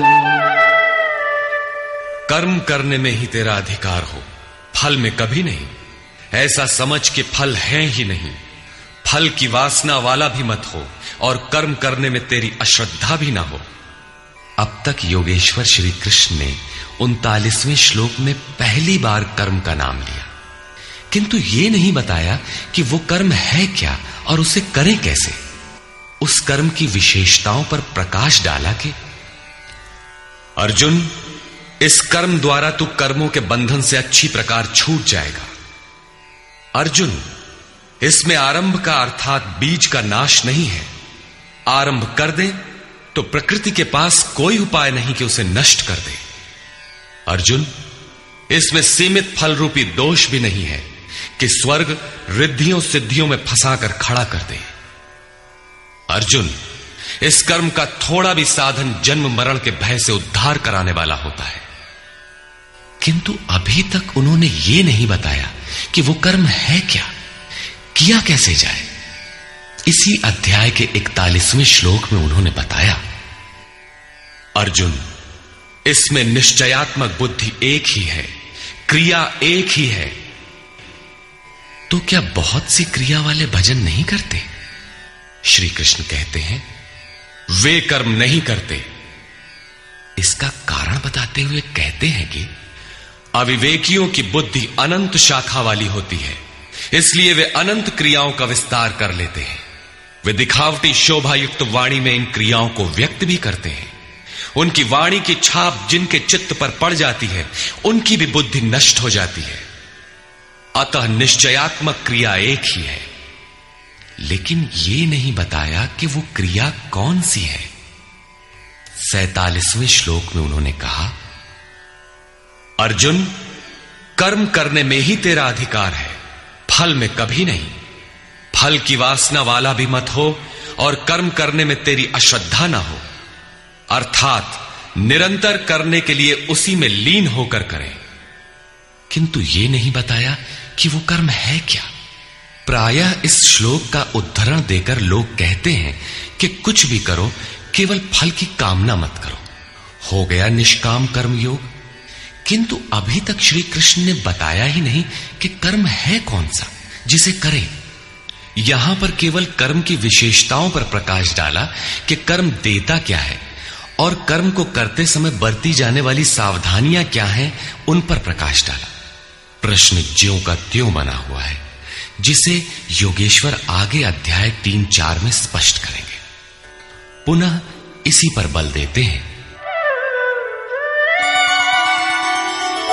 योगस्थः कुरु कर्माणि संगं त्यक्त्वा धनंजय सिद्ध्य सिद्ध्योः समो भूत्वा समत्वं योग उच्यते। धनंजय, आसक्ति और संग दोष को त्याग कर सिद्धि और असिद्धि में समान भाव रखकर योग में स्थित होकर कर्म कर। कौन सा कर्म? निष्काम कर्म कर। समत्वम योग उच्यते। ये समत्व भाव ही योग कहलाता है। विषमता जिसमें ना हो, ऐसा भाव समत्व कहलाता है। रिद्धियां सिद्धियां विषम बनाती हैं, आसक्ति हमें विषम बनाती है। फल की इच्छा विषमता पैदा करती है, इसीलिए फल की वासना न हो, फिर भी कर्म करने में अश्रद्धा ना हो। देखी सुनी सभी वस्तुओं में आसक्ति का त्याग करके प्राप्ति और अप्राप्ति के विषय में न सोचकर केवल योग में स्थित रहते हुए कर्म कर। योग से चित्त चलायमान ना हो। योग एक पराकाष्ठा की स्थिति है और एक प्रारंभ की स्थिति भी होती है। प्रारंभ में भी हमारी दृष्टि लक्ष्य पर ही रहनी चाहिए। अतः योग पर दृष्टि रखते हुए कर्म का आचरण करना चाहिए। समत्व भाव अर्थात सिद्धि और असिद्धि में समभाव ही योग कहलाता है। जिसको सिद्धि और असिद्धि विचलित नहीं कर पाती, विषमता जिसमें पैदा नहीं होती, ऐसा भाव होने के कारण यह समत्व योग कहलाता है।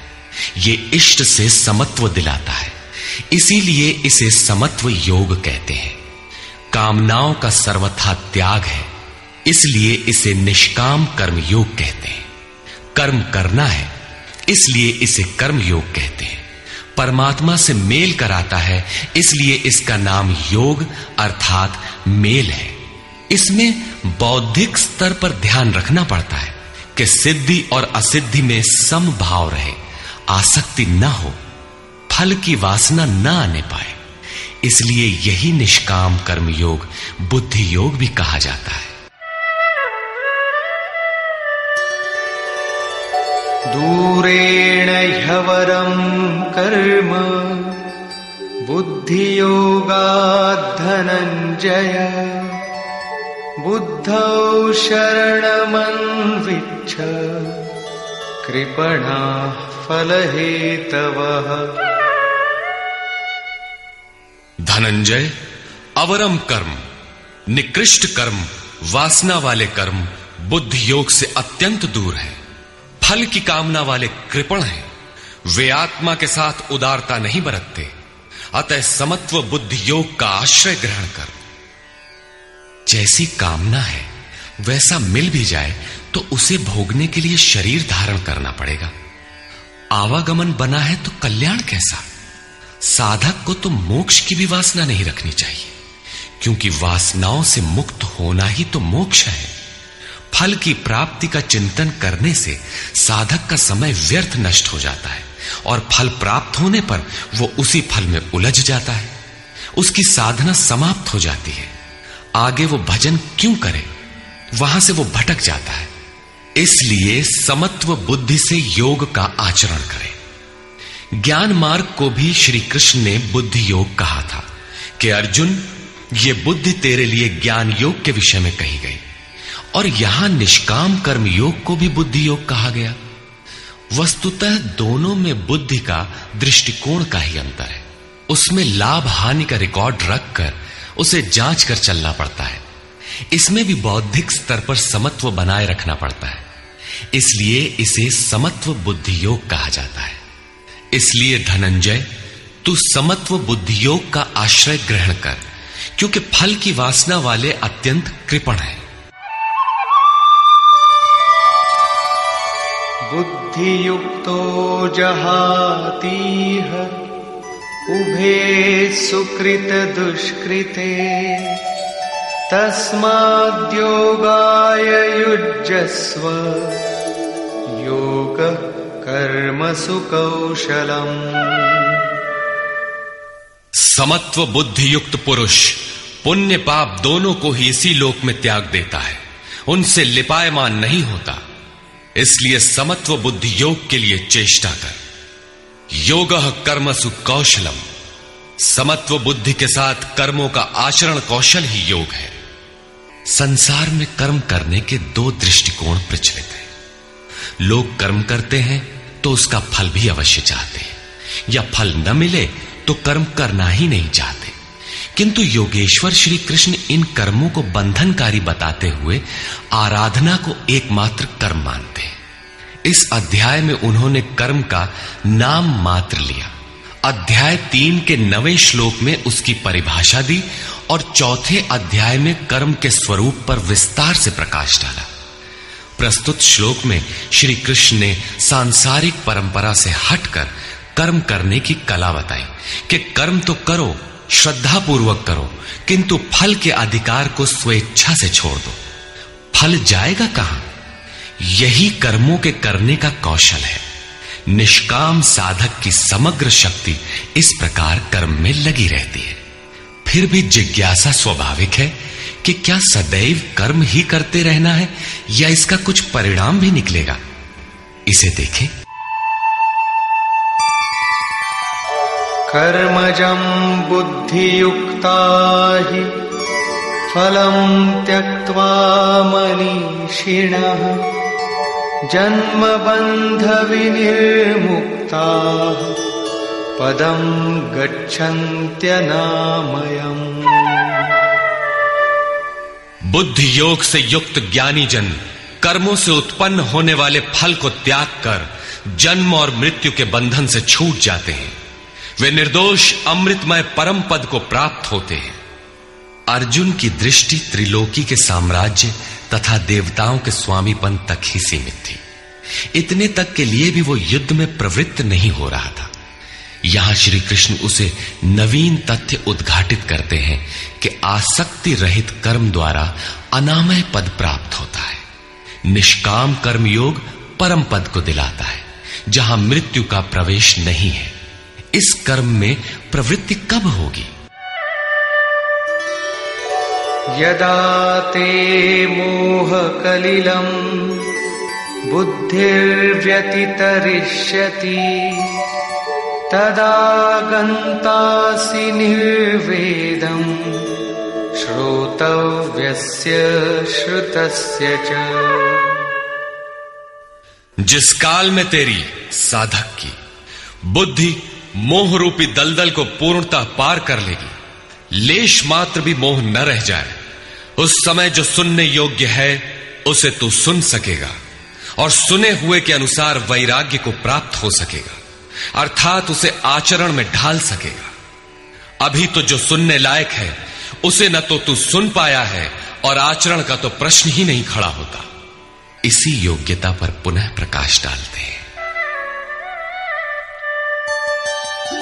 श्रुति विप्रतिपन्ना ते यदा स्थास्यति निश्चला समाधावचला बुद्धि तदा योगमवाप्स्यसि। अनेक प्रकार के वेद वाक्यों को सुनकर विचलित हुई तेरी बुद्धि जब परमात्म स्वरूप में समाधिस्थ होकर अचल स्थिर ठहर जाएगी, तब तू समत्व योग को प्राप्त होगा, पूर्ण समस्थिति को प्राप्त करेगा, जिसे अनामय परम पद कहते हैं।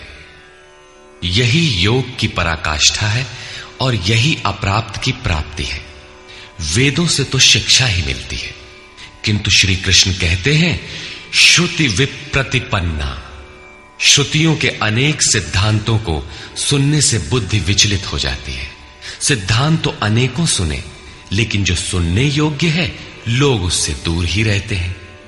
ये विचलित बुद्धि जिस समय समाधि में स्थिर हो जाएगी, तब तू योग की पराकाष्ठा अमृत पद को प्राप्त करेगा।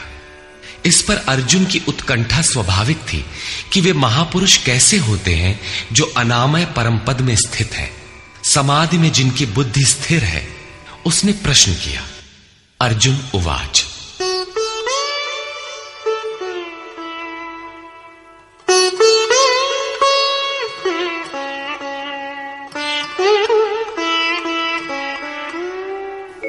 स्थितप्रज्ञस्य का भाषा समाधिस्थस्य केशव स्थितधिः किं प्रभाषेत किमासीत व्रजेत किम्। समाधीयते चित्तम यस्मिन् स आत्मा एव समाधिः। जिसमें चित्त का समाधान किया जाए वो आत्मा ही समाधि है। अनादि तत्व में जो समत्व प्राप्त कर ले उसे समाधिस्थ कहते हैं। अर्जुन ने पूछा, केशव, समाधिस्थ स्थिर बुद्धि वाले महापुरुष के क्या लक्षण हैं? स्थित प्रज्ञ पुरुष कैसे बोलता है, वो कैसे बैठता है, वो कैसे चलता है? 4 प्रश्न अर्जुन ने किए। इस पर भगवान श्री कृष्ण ने स्थित प्रज्ञ के लक्षण बताते हुए कहा। श्री भगवान उवाच,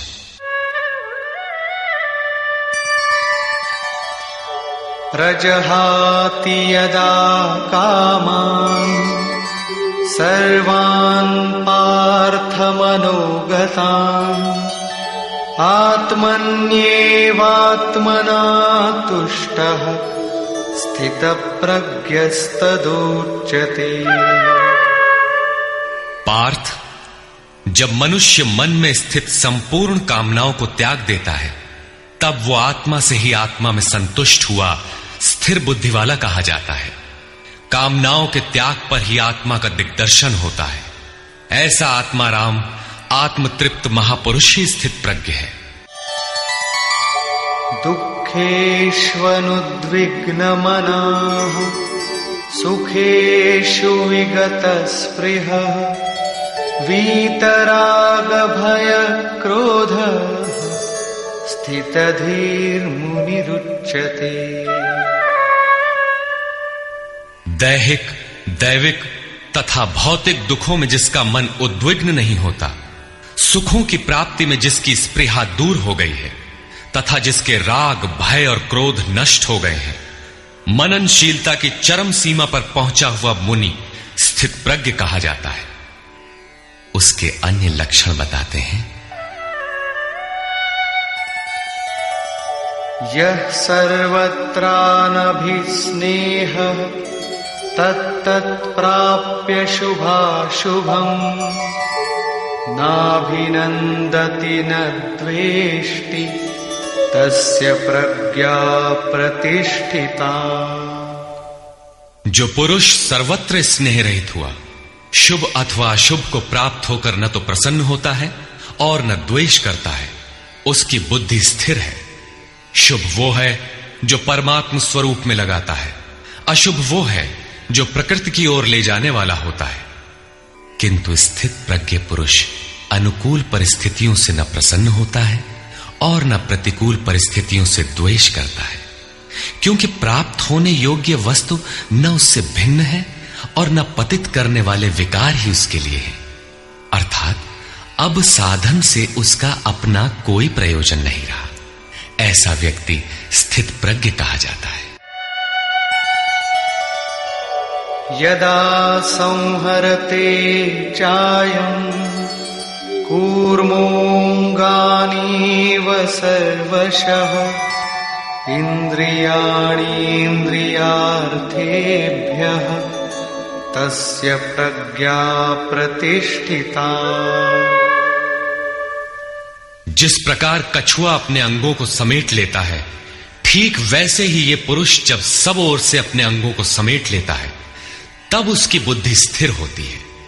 खतरे को देखते ही कछुआ जिस प्रकार अपने सिर और पैर समेट लेता है, ठीक इसी प्रकार जो पुरुष विषयों में विचरती हुई इंद्रियों को सब ओर से समेटकर हृदय देश में निरोध कर लेता है, उस काल में उस पुरुष की बुद्धि स्थिर होती है। किंतु ये तो एक दृष्टांत मात्र है। खतरे का एहसास मिटते ही कछुआ तो अपने अंगों को पुनः फैला देता है। क्या इसी प्रकार स्थित प्रज्ञ महापुरुष भी विषयों में रस लेने लगता है? इस पर कहते हैं, विषया विनिवर्तन्ते निराहारस्य देहिनः रसवर्जं रसोऽप्यस्य परं दृष्ट्वा निवर्तते। इंद्रियों द्वारा विषयों को न ग्रहण करने वाले पुरुषों के विषय तो निवृत्त हो जाते हैं, क्योंकि वे ग्रहण ही नहीं करते, किंतु उनका राग नहीं निवृत्त होता, आसक्ति लगी रहती है। संपूर्ण इंद्रियों को विषयों से समेटने वाले निष्काम कर्मी का राग भी परम दृष्टवा, परम तत्व परमात्मा का साक्षात्कार करके निवृत्त हो जाता है। महापुरुष कछुए की तरह अपनी इंद्रियों को विषयों में नहीं फैलाता। एक बार जब इंद्रियां सिमट गईं तो संस्कार ही मिट जाते हैं, पुनः वे नहीं निकलते। निष्काम कर्मयोग के आचरण द्वारा परमात्मा के प्रत्यक्ष दर्शन के साथ उस पुरुष का विषयों से राग भी निवृत्त हो जाता है। प्रायः चिंतन पथ में हठ करते हैं। हठ से इंद्रियों को रोककर वे विषय से तो निवृत्त हो जाते हैं, किंतु मन में उनका चिंतन राग लगा रहता है।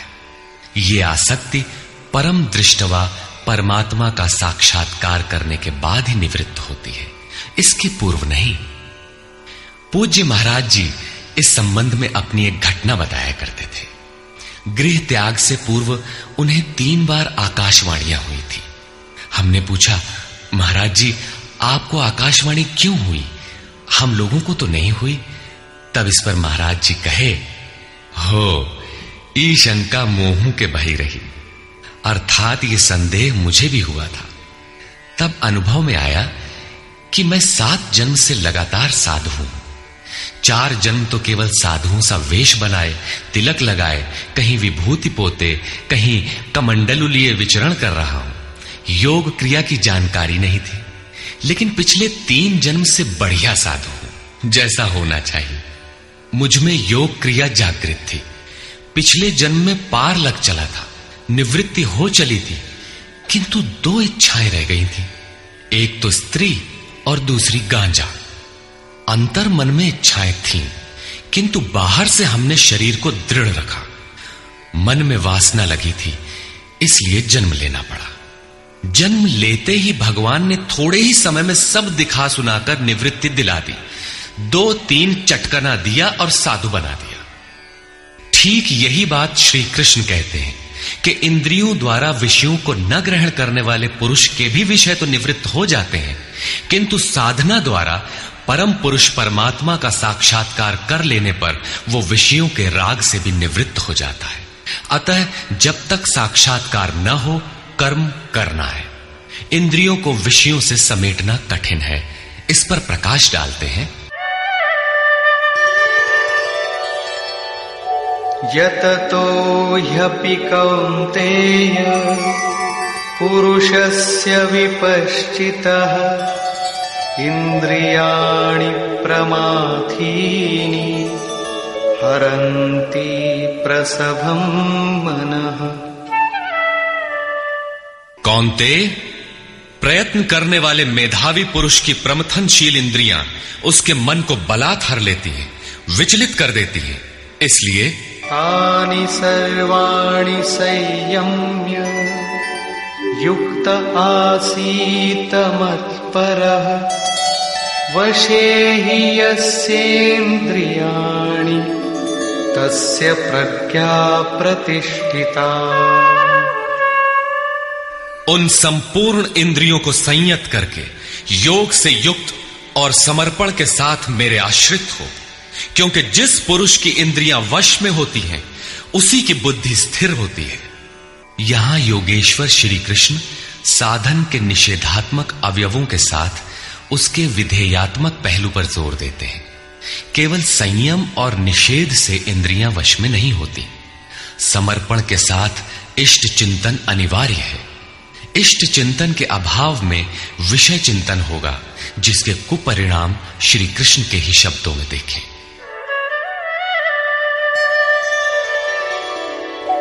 ध्यायतो विषयान् पुंसः संगस्तेषूपजायते संगात् संजायते कामः कामात् क्रोधोऽभिजायते। विषयों का चिंतन करने वाले पुरुष की उन विषयों में आसक्ति हो जाती है। आसक्ति से कामना उत्पन्न होती है। कामना पूर्ति में व्यवधान आने से क्रोध उत्पन्न होता है। क्रोध किसे जन्म देता है? क्रोधाद् भवति सम्मोहः सम्मोहात् स्मृतिविभ्रमः स्मृतिभ्रंशात् बुद्धिनाशो बुद्धिनाशात् प्रणश्यति।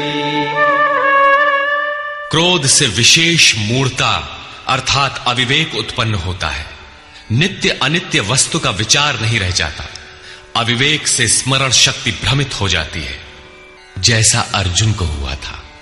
भ्रमतीव च मे मनः। गीता के समापन पर उसने कहा, नष्टो मोह स्मृतिर्लब्धा। क्या करें क्या न करें, इसका निर्णय नहीं हो पाता। स्मृति भ्रमित होने से योग परायण बुद्धि नष्ट हो जाती है, और बुद्धि नाश होने से ये पुरुष अपने श्रेय साधन से च्युत हो जाता है। यहां श्री कृष्ण ने बल दिया है कि विषयों का चिंतन नहीं करना चाहिए। साधक को नाम, रूप, लीला और धाम में ही कहीं लगे रहना चाहिए। भजन में ढील देने पर मन विषयों में जाएगा। विषयों के चिंतन से आसक्ति हो जाती है। आसक्ति से उस विषय की कामना साधक के अंतर मन में होने लगती है। कामना की पूर्ति में व्यवधान होने पर क्रोध, क्रोध से अविवेक, अविवेक से स्मृति भ्रम और स्मृति भ्रम से बुद्धि नष्ट हो जाती है। निष्काम कर्म योग को बुद्धि योग कहा जाता है, क्योंकि बुद्धि स्तर पर इसमें विचार रखना चाहिए कि कामनाएं न आने पाए, फल है ही नहीं। कामना आने से यह बुद्धि योग नष्ट हो जाता है। साधन करिय विचारहीन, मन शुद्ध होए नहीं तैसे। विचार आवश्यक है। विचार शून्य पुरुष श्रेय साधन से नीचे गिर जाता है। साधन क्रम टूट जाता है, सर्वथा नष्ट नहीं होता। भोग के पश्चात साधन वहीं से पुनः आरंभ होता है जहां अवरुद्ध हुआ था। ये तो विषयाभिमुख साधक की गति है। स्वाधीन अंतःकरण वाला साधक किस गति को प्राप्त होता है, इस पर श्री कृष्ण कहते हैं, रागद्वेष वियुक्तैस्तु विषयानीन्द्रियैश्चरन् आत्मवश्यैर्विधेयात्मा प्रसादमधिगच्छति। आत्मा की विधि को प्राप्त प्रत्यक्षदर्शी महापुरुष राग द्वेष से रहित, वश में की हुई अपनी इंद्रियों द्वारा विषयान चरण, विषयों में विचरता हुआ भी प्रसाद मधिगच्छति, अंतःकरण की निर्मलता को प्राप्त होता है। वो अपनी भाव दृष्टि में रहता है। महापुरुष के लिए विधि निषेध नहीं रह जाते। उसके लिए कहीं अशुभ नहीं रहता जिससे वो बचाव करे, तथा उसके लिए कोई शुभ शेष नहीं रह जाता जिसकी वो कामना करे।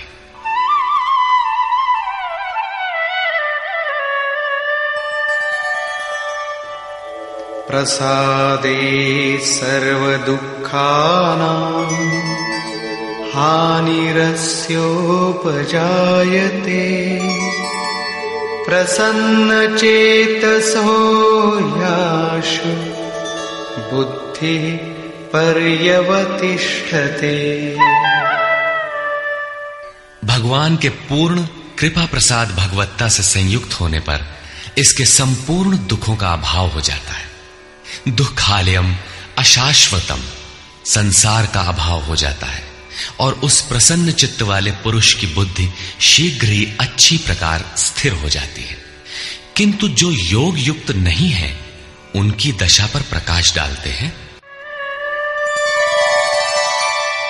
नास्ति बुद्धिरयुक्तस्य न चायुक्तस्य भावना न चाभावयतः शांति अशांतस्य कुतः सुखम्। योग साधन रहित पुरुष के अंतःकरण में निष्काम कर्मयुक्त बुद्धि नहीं होती। उस अयुक्त के अंतःकरण में भाव भी नहीं होता। भावना रहित पुरुष को शांति कहां और अशांत पुरुष को सुख कहां।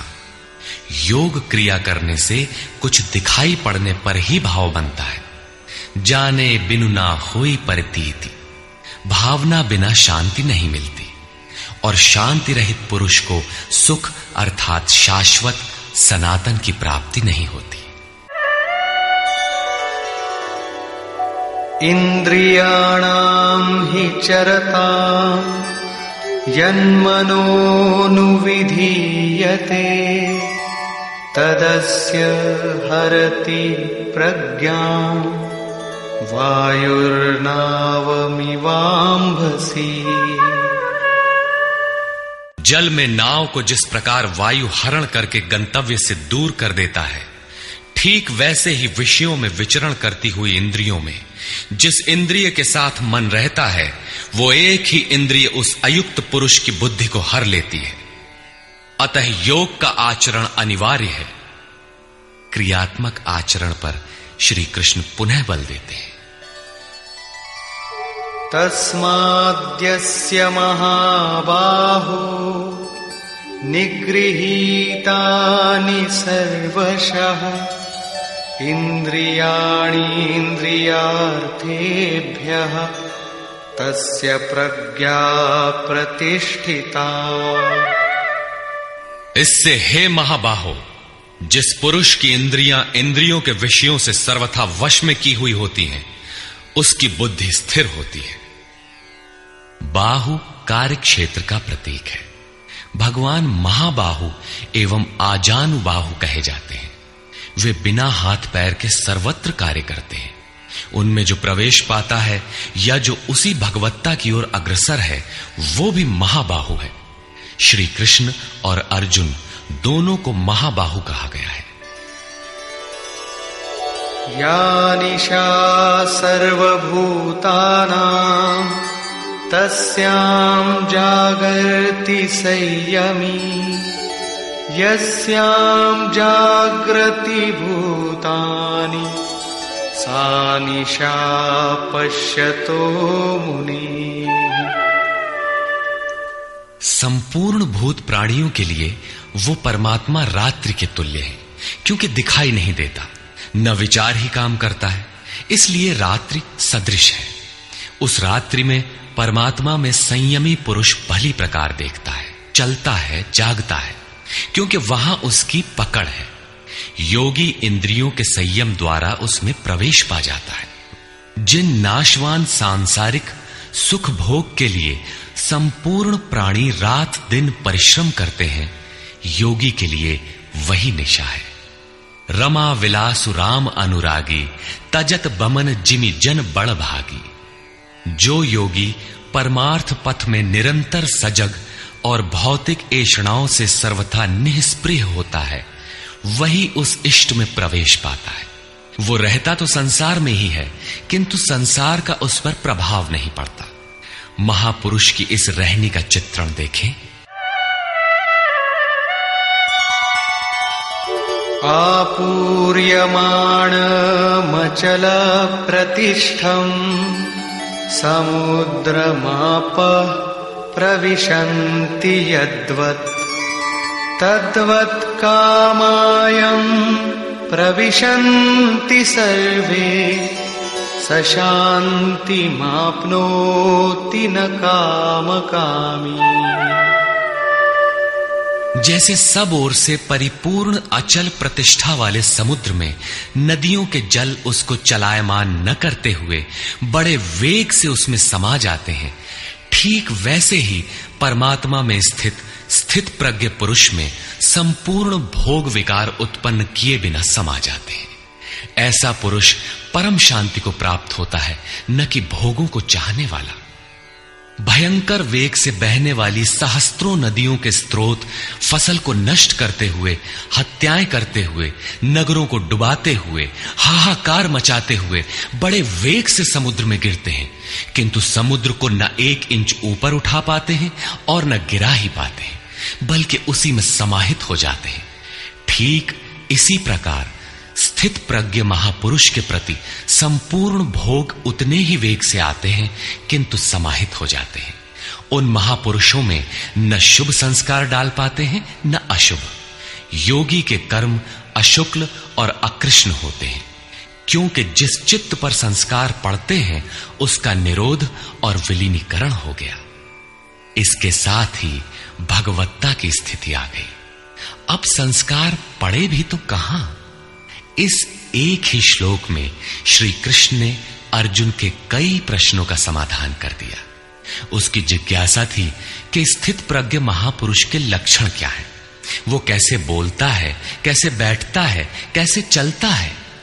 श्री कृष्ण ने एक ही शब्द में उत्तर दिया कि वे समुद्रवत होते हैं। उनके लिए विधि निषेध नहीं होता कि ऐसे बैठो और ऐसे चलो। वे ही परम शांति को प्राप्त होते हैं, क्योंकि वे संयमी हैं। भोगों की कामना वाला शांति नहीं पाता। इसी पर पुनः बल देते हैं। विहाय कामान्यः सर्वान् पुमांश्चरति निःस्पृहः निर्ममो निरहंकारः स शान्तिमधिगच्छति।